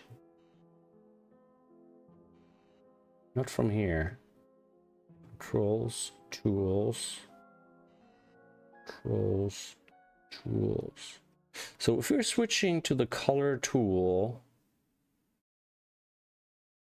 tool color, tool color, color palette. These get changed where? Or where they're being used even. Validate this dot palette, set palette. So this tool, tool color tool, where does this go? I don't even know. Framework dot app dot, no, this would be under tools dot color dot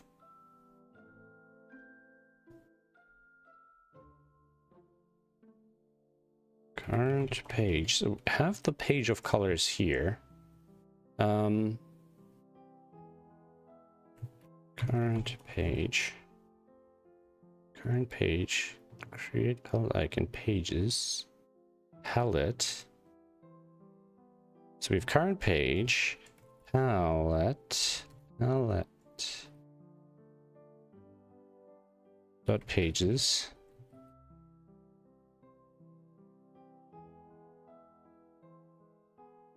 Pages 0. Wait, what? Pages.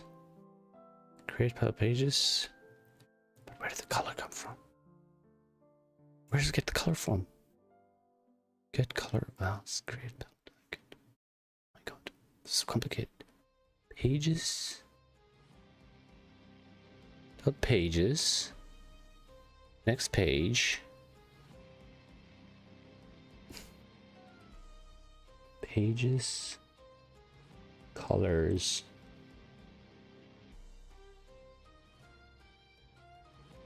Oh. It's so complicated. How would I know what the current color is? Oh, okay. All right. No, I think I got it. Oh my god.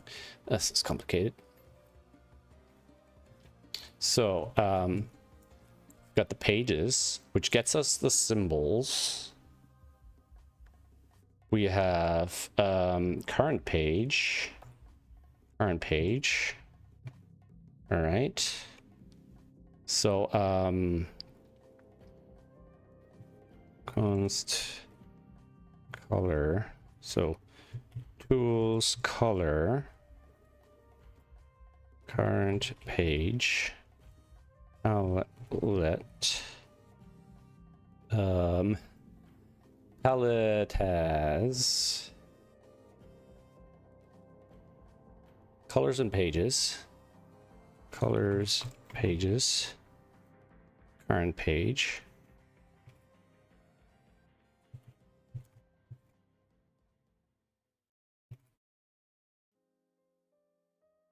right? Oh, equals app. And now we cause an error again, which disabled the thing. Okay, fair enough. Bit of a safety in there. That's sometimes annoying. So that gets us the colors that we're actually using. And current page is 0. So if I do pages, current page, like that, and that gets me the so if I change this, so now it'll be ABCD blah blah blah, and then I can grab them to that. So we kind of want to map these. dot map, whatever, like that, right?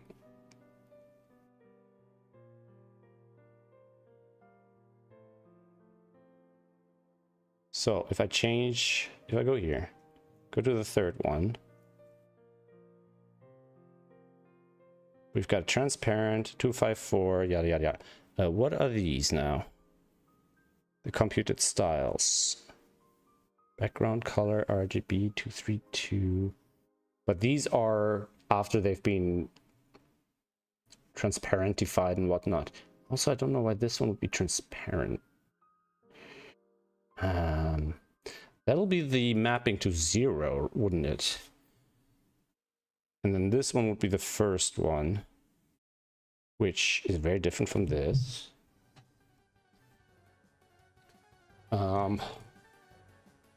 Oof. There's something not quite right. Red, green. So this is definitely green. This definitely is not.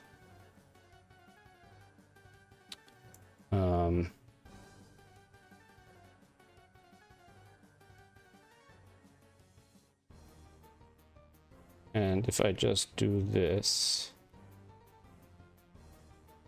instead, what does that look like?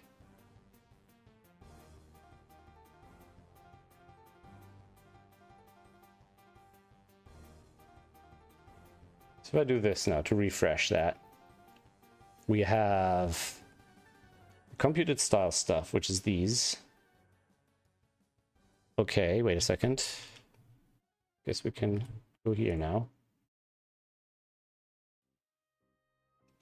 204, 51, 17. So the order is reversed, right? And now we should be able to go digits, map, yada yada, right? So digits, oh god, a mess. Dot map. And now we want to map it into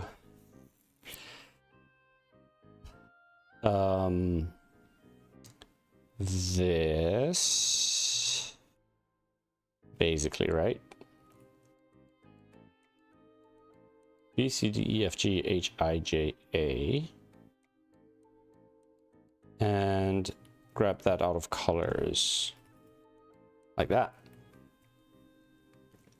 So this should match this one, which it does. And if I go to the next one, press some sort of key, this should match to this one. Okay, so that gets us the colors mapped to the digits correctly. We don't need the buttons at all. And we're now back to this thing here, where we're basically now gonna go do this whole maparoonie. And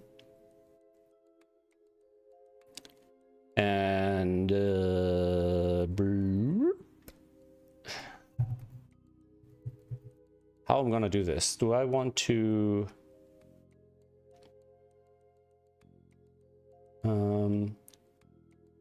we are on the color tool. We are in the color tool, and it's giving us undefined.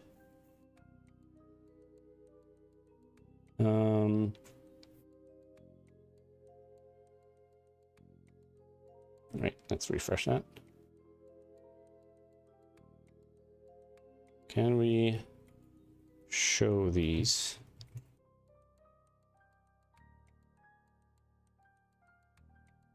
Color undefined 3. Color with a U here. Interesting enough. I need to purge that sometime. Homogenize all these naming conventions. Why am I so hot?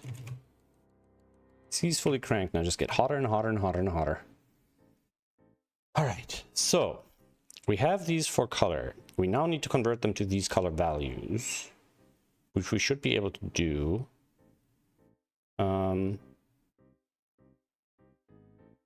With this. It's really all we need here.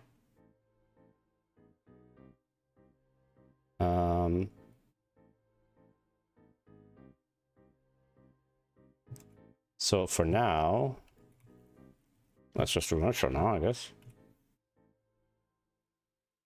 Unexpected. Squirrely girly. Whirly. And that's probably disabled our thing again. Okay, so that gets us the RGB values, right? So now in theory, we should be able to do something like diff style equals background color slash diff just X, right? That should get us colored boxes.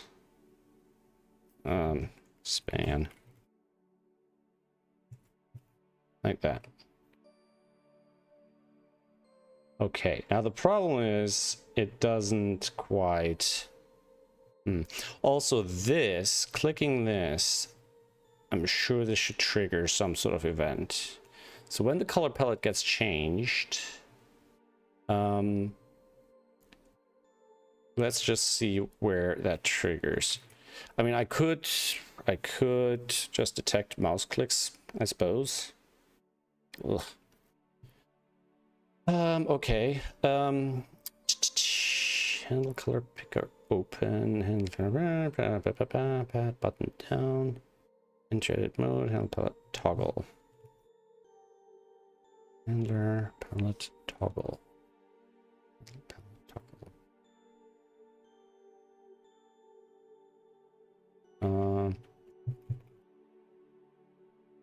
That can't be all, because there's like, okay. Handle palette toggle. Okay, but what's calling that? Oh, it's the button press itself. Ugh. If I wanted to intercept that, I would either have to apply my own event handlers. And since this UI gets rewritten, I probably don't want to do that. Or I just have a global click handler, which I guess I could do.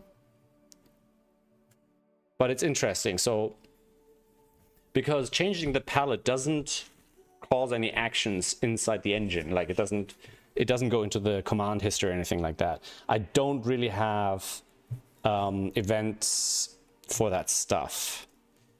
And that's what I'm learning. I might want to have events for all sorts of things, right? Even just sort of kind of like a game engine, but for the UI, right? So that changes. I could also potentially listening to data changes, potentially. For now, I think the easiest would be to just add handlers for mouse down, right? Mouse down or mouse up, probably. And then rem handler. So if I do this and then I click this, this should also trigger this, and then the colors here get updated. Now they don't have the same transparency. That's fine. I mean, again, this is not really a real feature of how I want this to work. But something along these lines isn't too horrible, right? So if I do something like this, right?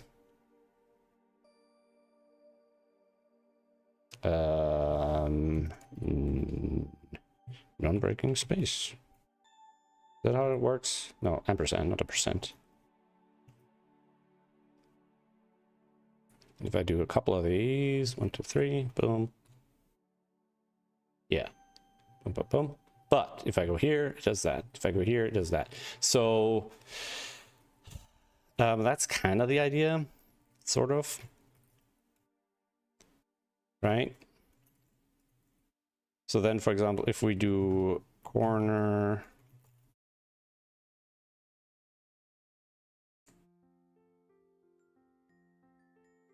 so if we do corner, we probably want to do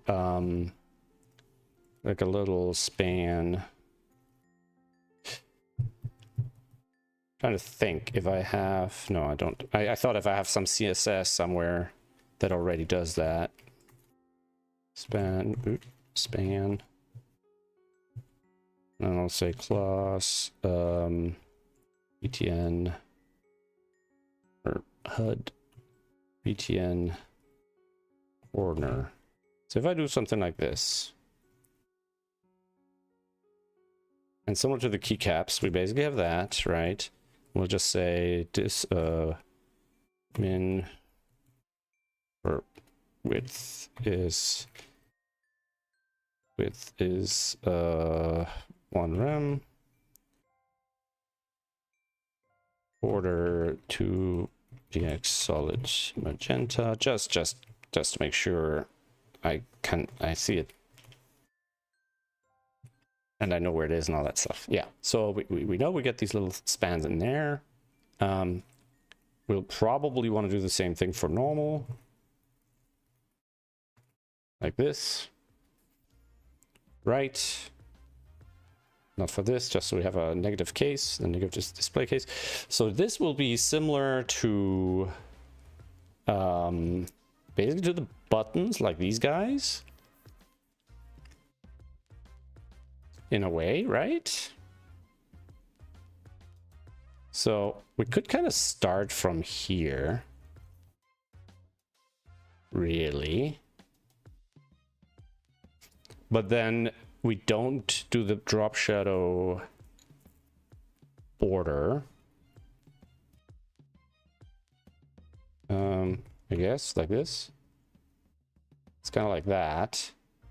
And then here we don't have a background color. And we potentially just use the properties from there. Because they're themed and everything, and we have access to these colors. So for example, background would just be main color. Something like this, right? And then we'll have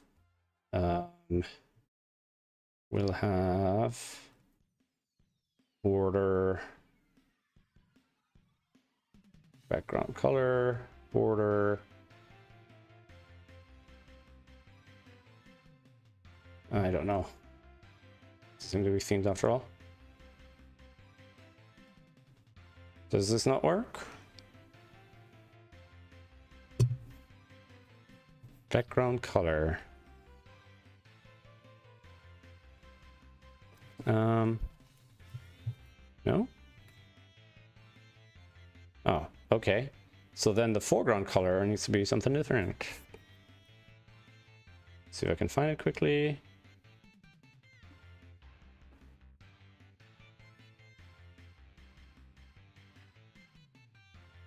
Color, here we go. So it'll be something like that.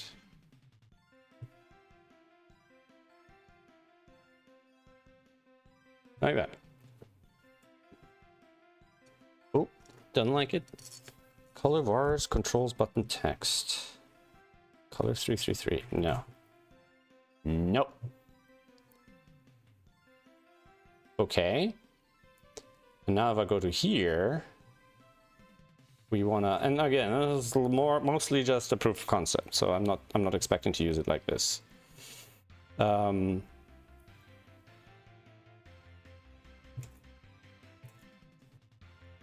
So for now, we're actually just gonna make a class HUD button, and we'll probably have a second class for corner, center, etc. So it's just gonna be like this. Get rid of that. Probably want to get rid of that, and here as well. Right. And then if I change through this, it'll switch to these. Now, currently, the transparency of this stuff comes from where? Outline, offset, content. Does this come from an opacity setting? Is it from the before? Is there an opacity here somewhere? Opacity. Yeah. So then we probably want to do this. We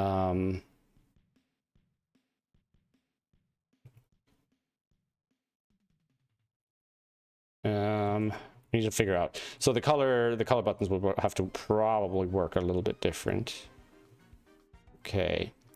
But then we want to have kind of class HUD button corner.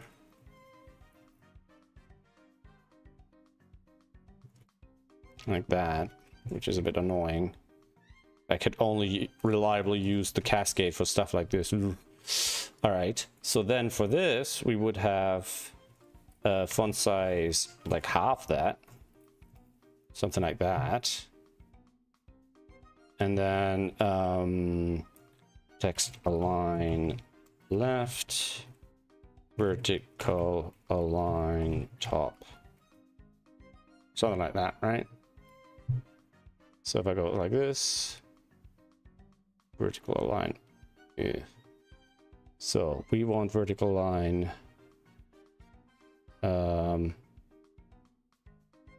We want line, yeah, we want line height, font size, and line height the same. And then vertical line I don't think should apply anymore. Oh, shoot.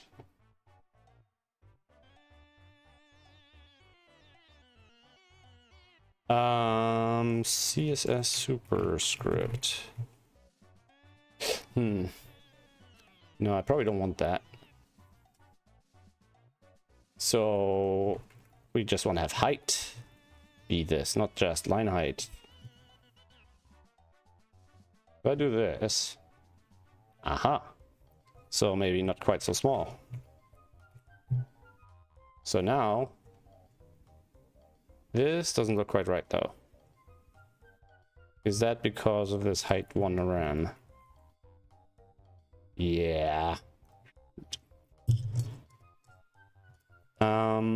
What if I get rid of both of these?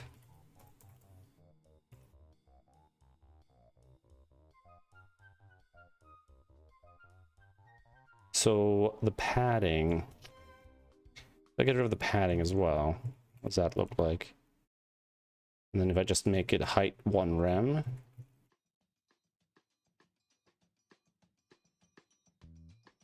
but it shouldn't be 1 rem, it should be whatever this thing is, right? Minus that stuff. Some random value. Okay. What I can do is if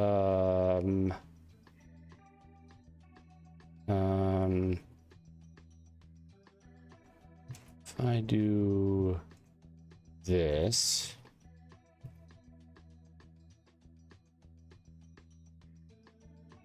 then we should still have some padding there. And then here, I just need to add some padding at the top. So, padding top 0.1 rem or 0.2 rem, something like that. I mean, it's just supposed to be iconographic, right? Like an indication of what's happening. Like that. And then the center one similarly goes to the center. Line height has changed here. Line height here should then be the same as that.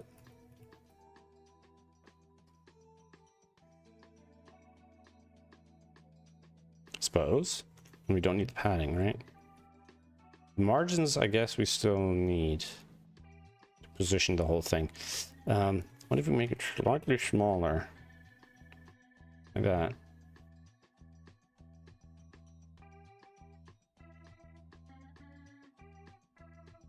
Because line height is 1 rem. This is 1.2. It's not bad. It's not terrible, right? These are wider though. Didn't I stuff something in there? Yeah, I did that, didn't I? So, so we can just do this.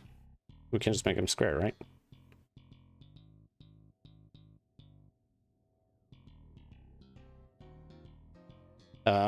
Maybe they shouldn't be buttons, but cells, really. Okay, and then corner will also have center. And then that would be text align. So if For this one, I think we can just do that. Right?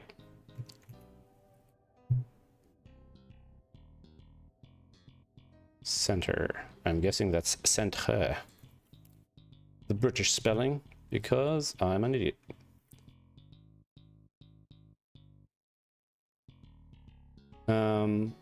This should be a bit bigger. Up, button, font, weight, bold, font size 0.8. And we have a bigger contrast between these. And this one we can maybe make it a little bit more like that. Panning top, font size 7, text align left. Boom, boom, boom, boom. And then the lines for now have nothing because we don't have, they're not hotkey controllable, right? I'm gonna wait for a sec.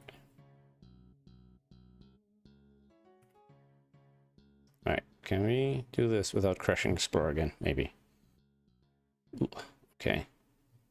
Now, oh, okay, so that now works. Okay.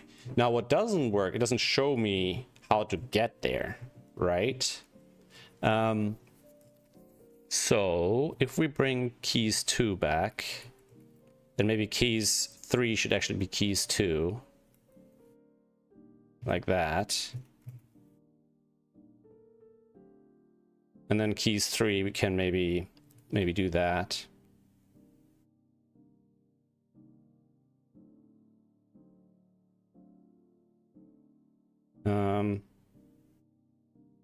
We'll probably just do this for now.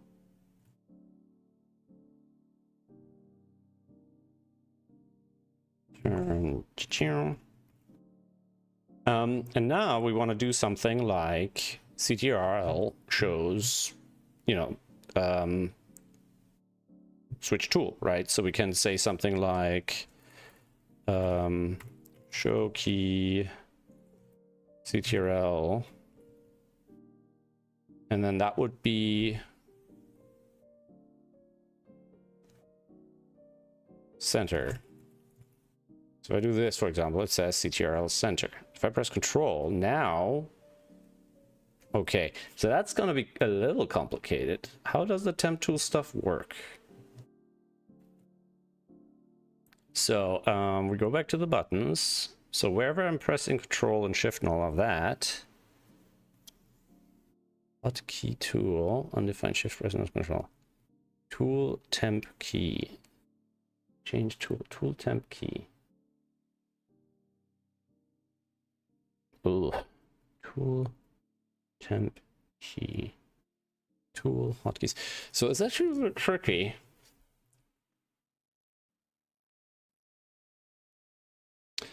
Because what I want to be able to do is that if one button of a 2-button combo is pressed, it shows that the other button becomes that other part of the combo, right? So when you're pressing Control, Control doesn't give you center.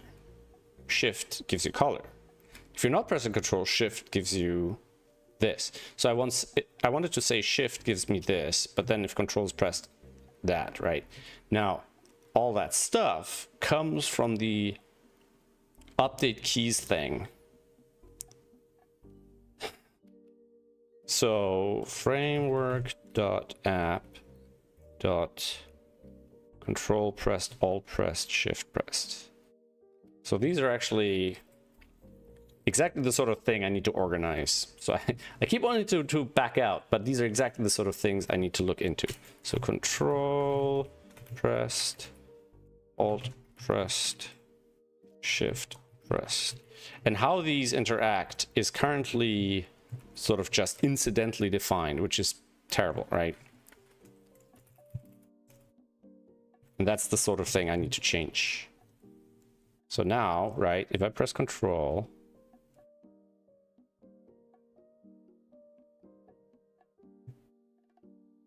undefined. If I press control. Do this, right? Oh, control press.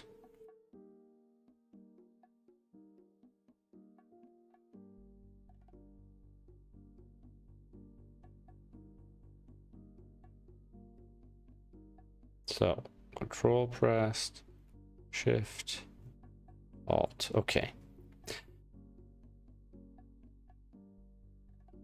So we're gonna kind of go a little bit old school on this bitmap, right? I'm just gonna so I don't drive myself crazy. I'm just gonna go through this one by one, right? So if not shift pressed and not alt pressed and not if not see control pressed. We basically have a 3-bit pattern. So we have 9 cases, right? So we could go a different route here. So if I compare these to convert these to numbers, right? Number. Oops. So then it'll be 0, 1, right? Not a number. If I go string, false, true, false. If I get a string and first letter, true, false, true, false. Okay. So, Control Alt Shift, right? So if I do this and this and this, I should get a 3-letter string that I can index into a list.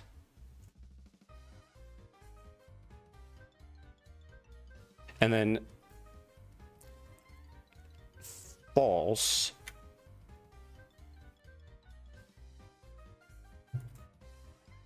undefined should also map to false. In fact, we can just do that. Like that. Right? False, false, false. False, true, false. Okay. So that's our index. Right. So const key idx equals from. Right. And then here we go. Const key patterns. That's going to be a thing. And if it's false, false, false, it'll be whatever, right? And then we can do this. We'll just do it in here. Keep the mess contained. And instead of this, we're just gonna output something like that. Key patterns, key IDX.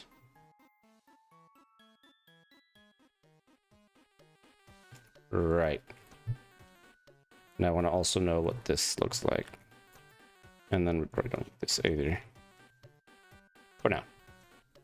And I'm just realizing I'm wasting so much space on the timestamps, which I'm not using today. So maybe I can get rid of them. If I can find them. Timestamps, there we go. Unexpected token, semicolon. Alright. And it disabled the tool. Right. So boom, boom, boom, boom, boom, boom, boom. False, false, false. Pattern. That. Right. So if nothing is pressed, Control is center. Shift. Wait, Alt and Shift are both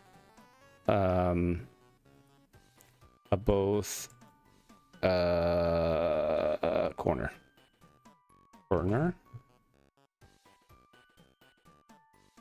Alt,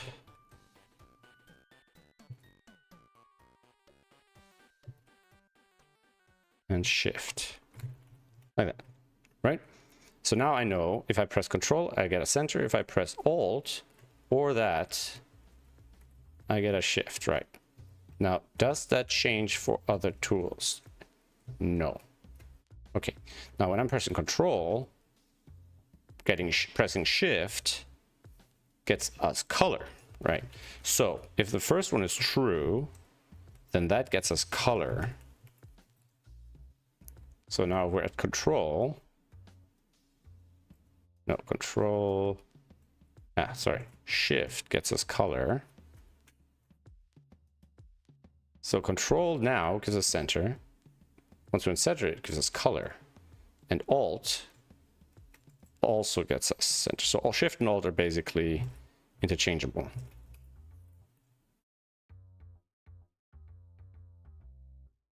Okay.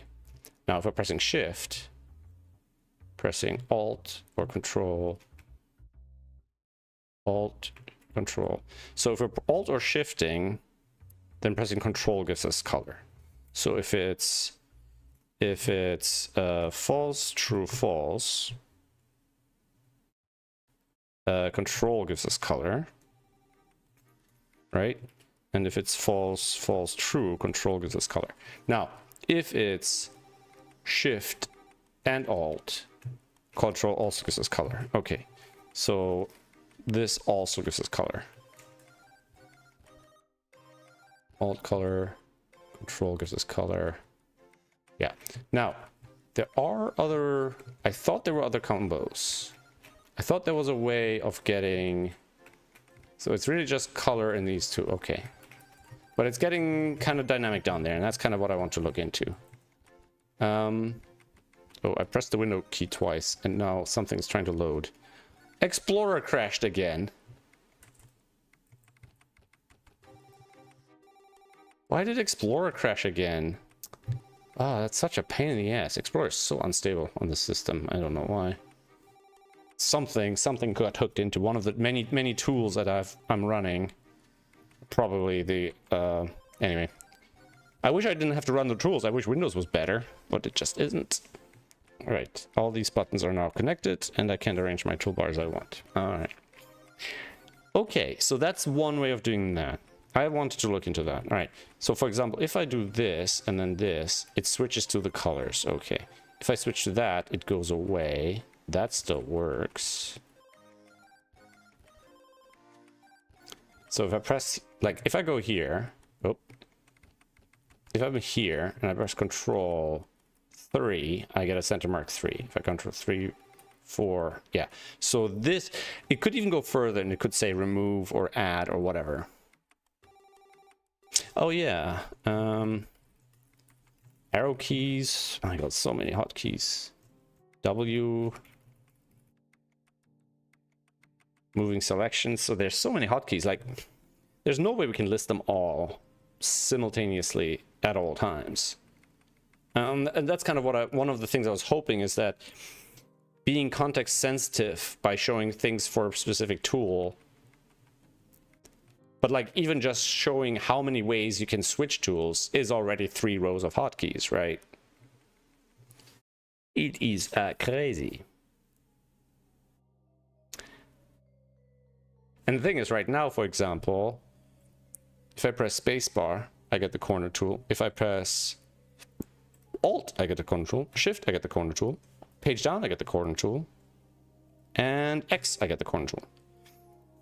So I could potentially list all the buttons that create the corner tool next to the tool, right? But that's not going to be very helpful.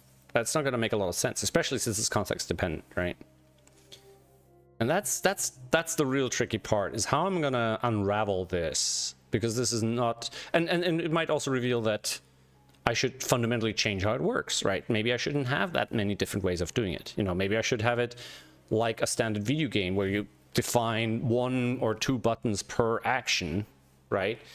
So people would have to choose, how do you want to change your tools, right? And there's 1 button assigned to the tool, and there's 1 button for next tool, previous tool, right? And not control page up for whatever that potentially could work, right? Or control space, no, shift space, control space, space, control space.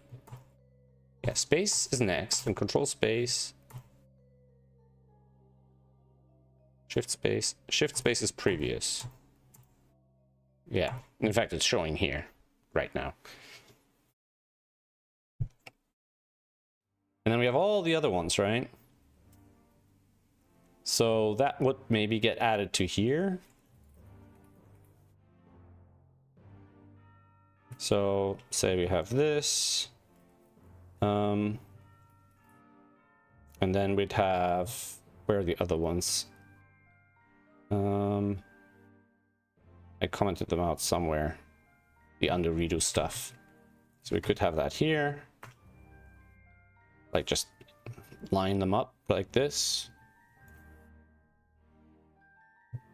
Check, does check, I don't know. Does check have a... Did check ever have a hotkey? Unexpected round brace. That one probably. There's probably a hotkey for checking. Oh, sorry, I've been cutting this off. I don't know where I would have put that though. Would I have put that in core or in some sort of checking related feature? There's probably more than one conflict checker.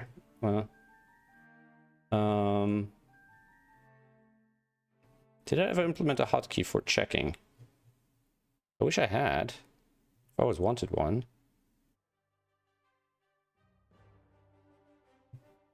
On. Add feature.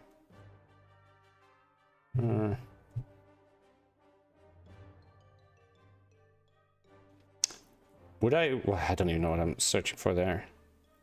On. I think I'm triggering key thingies here.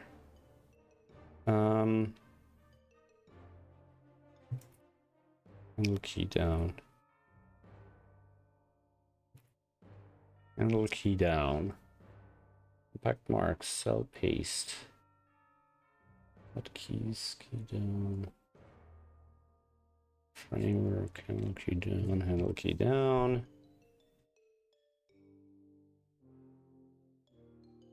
So in handle key down here,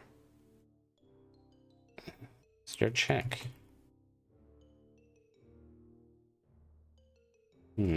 Doesn't seem like it.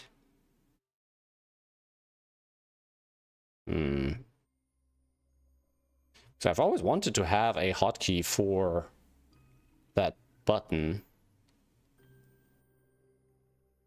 How is that even handled? So when I'm pressing this button, that's just added somewhere, right?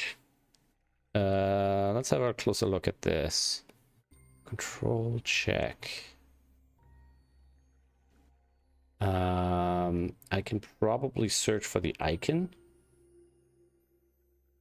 And that's why it would be nice to have a central registry for these things.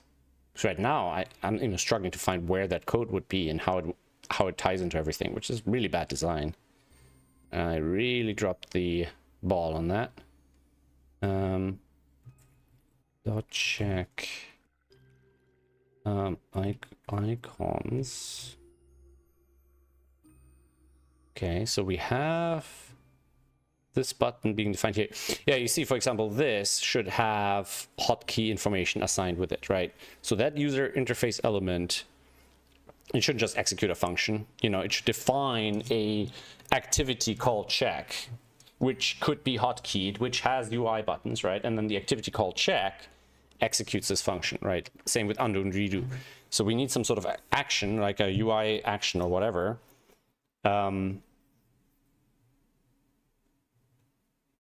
Like select. Like there's no hotkey for selecting, right? And there should be. There should be a hotkey for restart and all this sort of thing.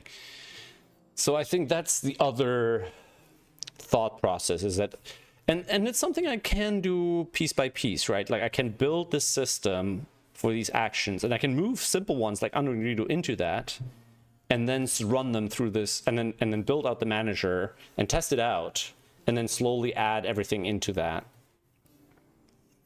I need to figure out also how I limit the mess of like how I decide what gets a hotkey and what doesn't.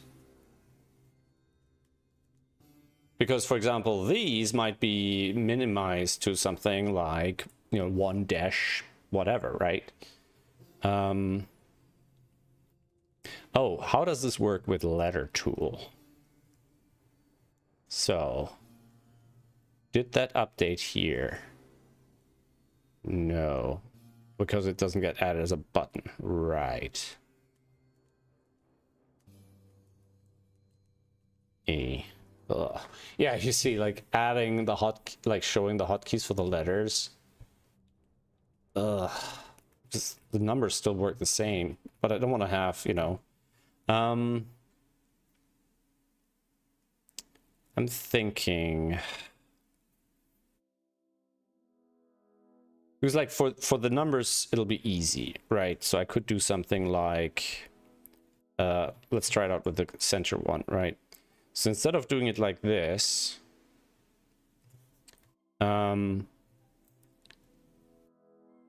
we could do something like that.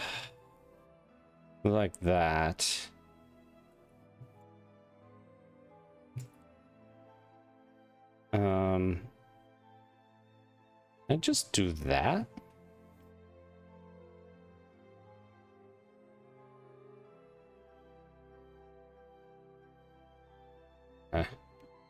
Broke it again. Nope. Nope. Wait, what? Completely broken. Unexpected token. 1 second.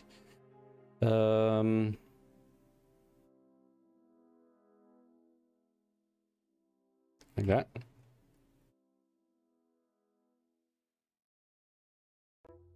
Nope.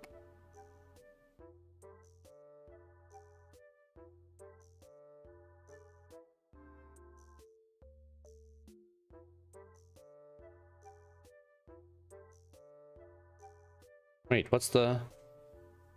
Oh, yeah, there's nothing to join now. There we go. So, if I go to here now, it would be 0 through 9. 0 through 9 like that.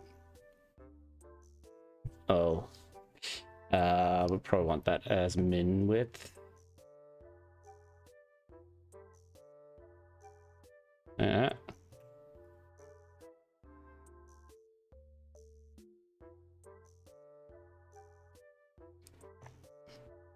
I mean, I don't know, for example, if I want 2 buttons with the dash between.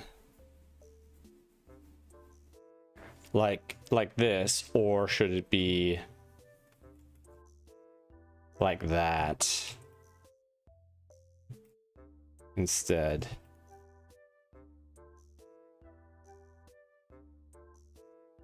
And then we can do this as well. Like that. Whoop.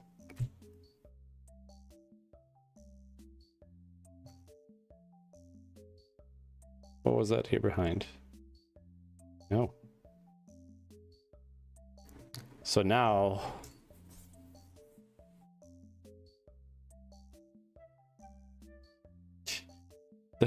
the colored versions look odd.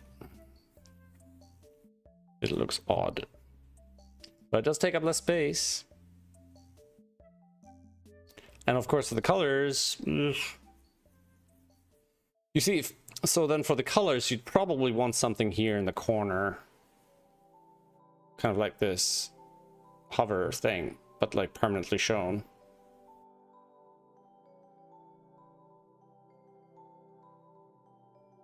I mean, you could also argue that since that's exactly what's showing on the buttons, the thing is it's not accurate because pressing the number associated with the button doesn't work the same way for keyboard shortcuts.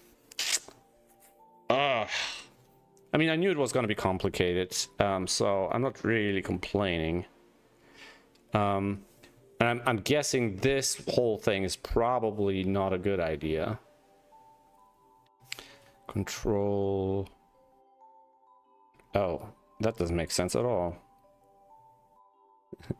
Control undo doesn't make sense. Control Z. And control Y. So control Z. Wait. 1, 2, 3, 4. Control Z, Control Z, Control X, Control X. Z, Y. So it's not X, it's Y. Okay. So undo. Control key Z and Y. Control Z. Control Y is redo. Yes.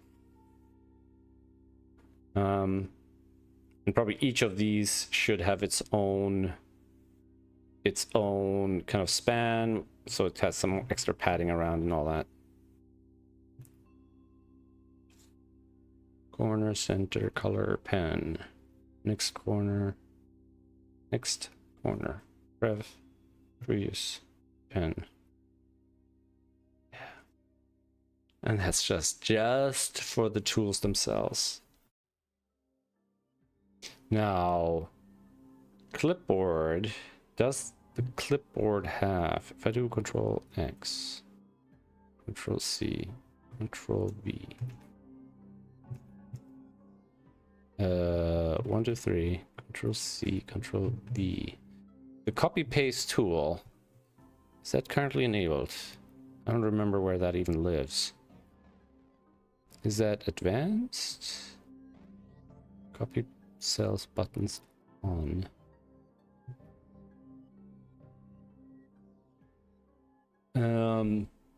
Did I not have a hotkey for copy and paste? I'm surprised I never implemented a hotkey for that. Maybe little key down. I mean, it's not, again, it's not easy because of the whole control. No, here we go. Oh my god, this is really old. Little key down.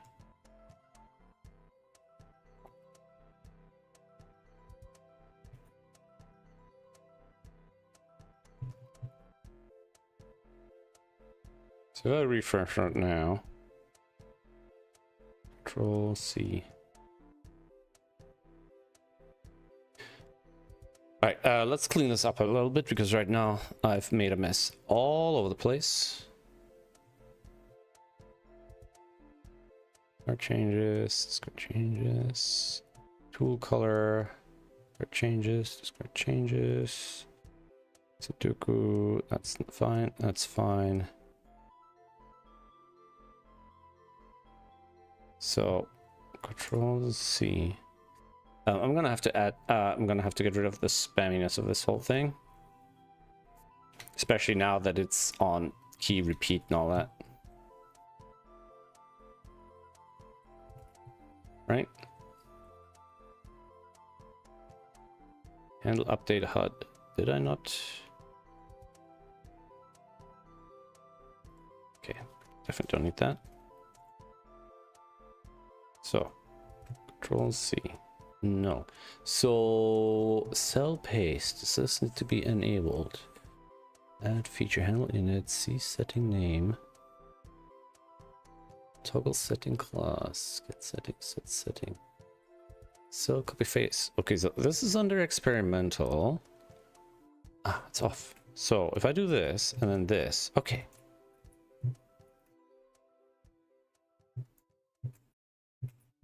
So, we could show this now. We can say Control C, copy cell, Control V, paste cell. Now, obviously, one of the problems is that if the setting is enabled, the user would know that hotkey, like that hotkey shouldn't be shown, obviously.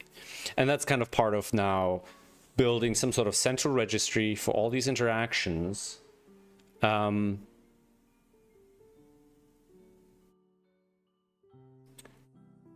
then slowly porting everything into that.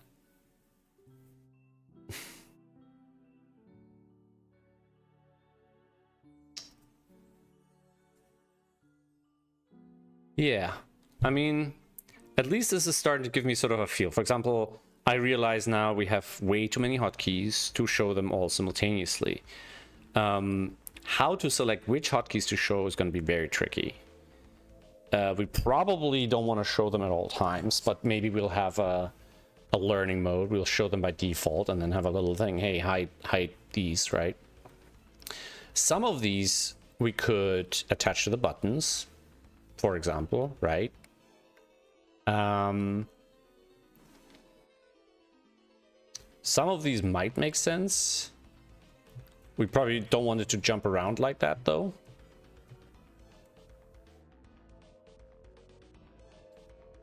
This undefined comes from... Is it the key patterns? Ah, so then we probably want to do... like that. So I press all three, and then...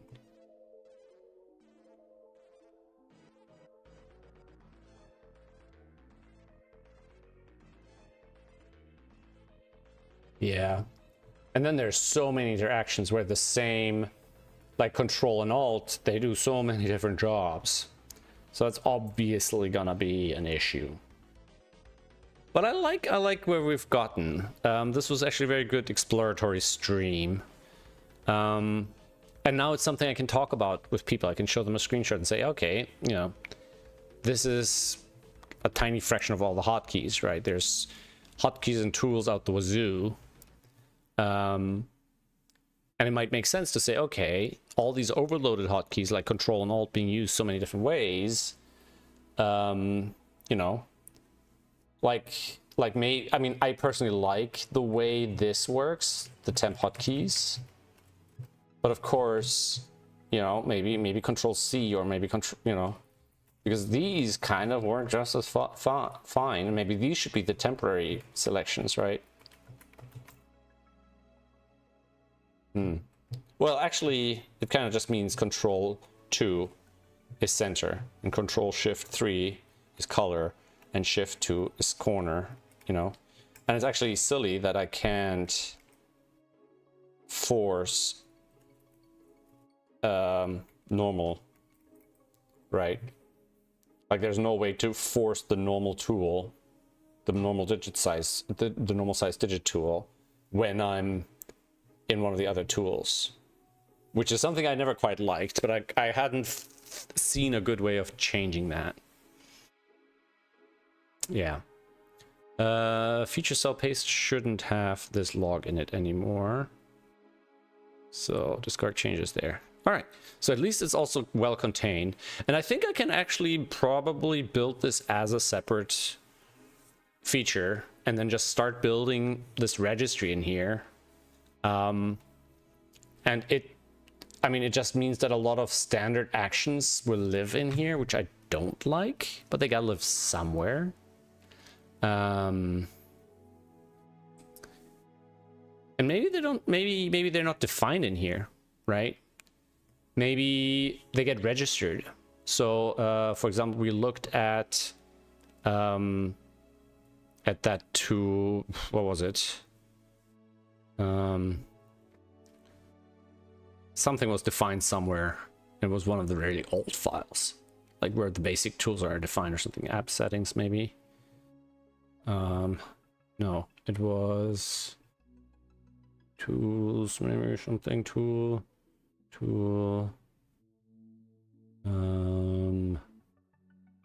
I don't remember exactly what we were what we were searching for. Puzzle tools, maybe?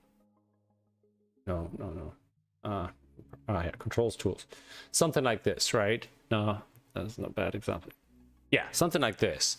So this action wouldn't be defined, but an action would be defined, maybe even here, right, in the same spot. And it would just register, okay, we have an action called check, and this is this action called check, right? UI action, whatever we want to call it. And now the button says, okay, I'm gonna execute check, and then check, and we can say, okay, now we want a hotkey that executes check, and so on and so forth, right?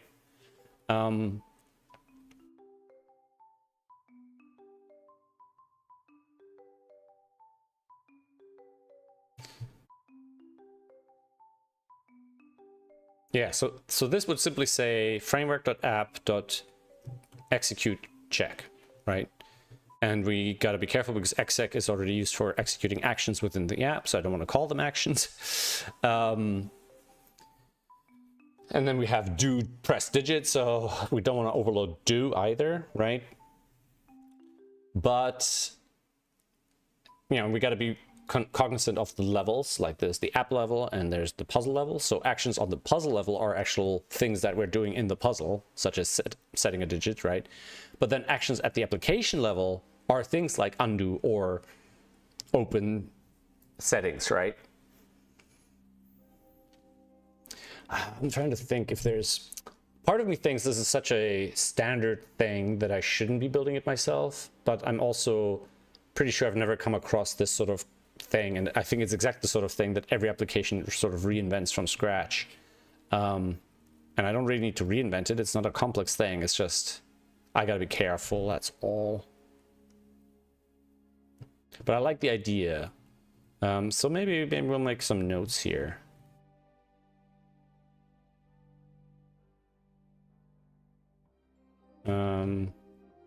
UI action registry. For example, check, undo, redo, right. And the hotkeys and the buttons don't really need to coexist. Like, I don't think there's anything specific. I mean, the tools, yes, the tools have the hotkeys as part of the tool registration mechanism, right? But, you know, this button doesn't have a hotkey associated with it, right? And doesn't have to. So we don't necessarily need something that, oh, press a specific button with a specific hotkey. It's more like we have actions, right? So, action registry, hotkey registry, tree, and hotkey HUD. And how we are, when we're registering hotkeys, how we determine when and how it shows in the HUD is going to be difficult. And same thing with changing, like overloading buttons depending on application state, right? So for example, the fact that one sometimes puts in a one, sometimes puts in the corner, and sometimes it puts a color, it depends very much on the current tool. So we have a couple of options, right? We can have, as the tool switches, it updates the hotkey registry. But at the same time, we kind of want to know what all the hotkeys are, not just in the current state. So it's a bit risky in that sense, right? And it can be very complex very quickly, and it puts a lot of onus on various systems to interact very carefully with the hotkeys, right? We might be able to offload a lot of that. So we might have, for example, let's say with the color palettes, right? We might have something like events register or whatever. I don't know.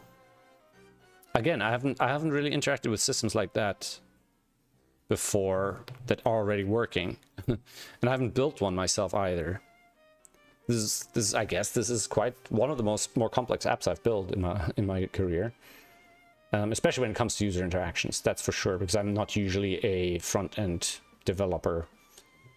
I've built web front ends, but not complex application front ends. I have back in the past, but simpler than this actually. All right, I feel like I'm pondering now more than building, but I'm very happy I did the stream, and this was an idea that popped in my head after playing Night Rain for a while and watching Carnage play the early access version of Grounded 2 and talking about where hotkeys are being shown and what the conventions are and stuff.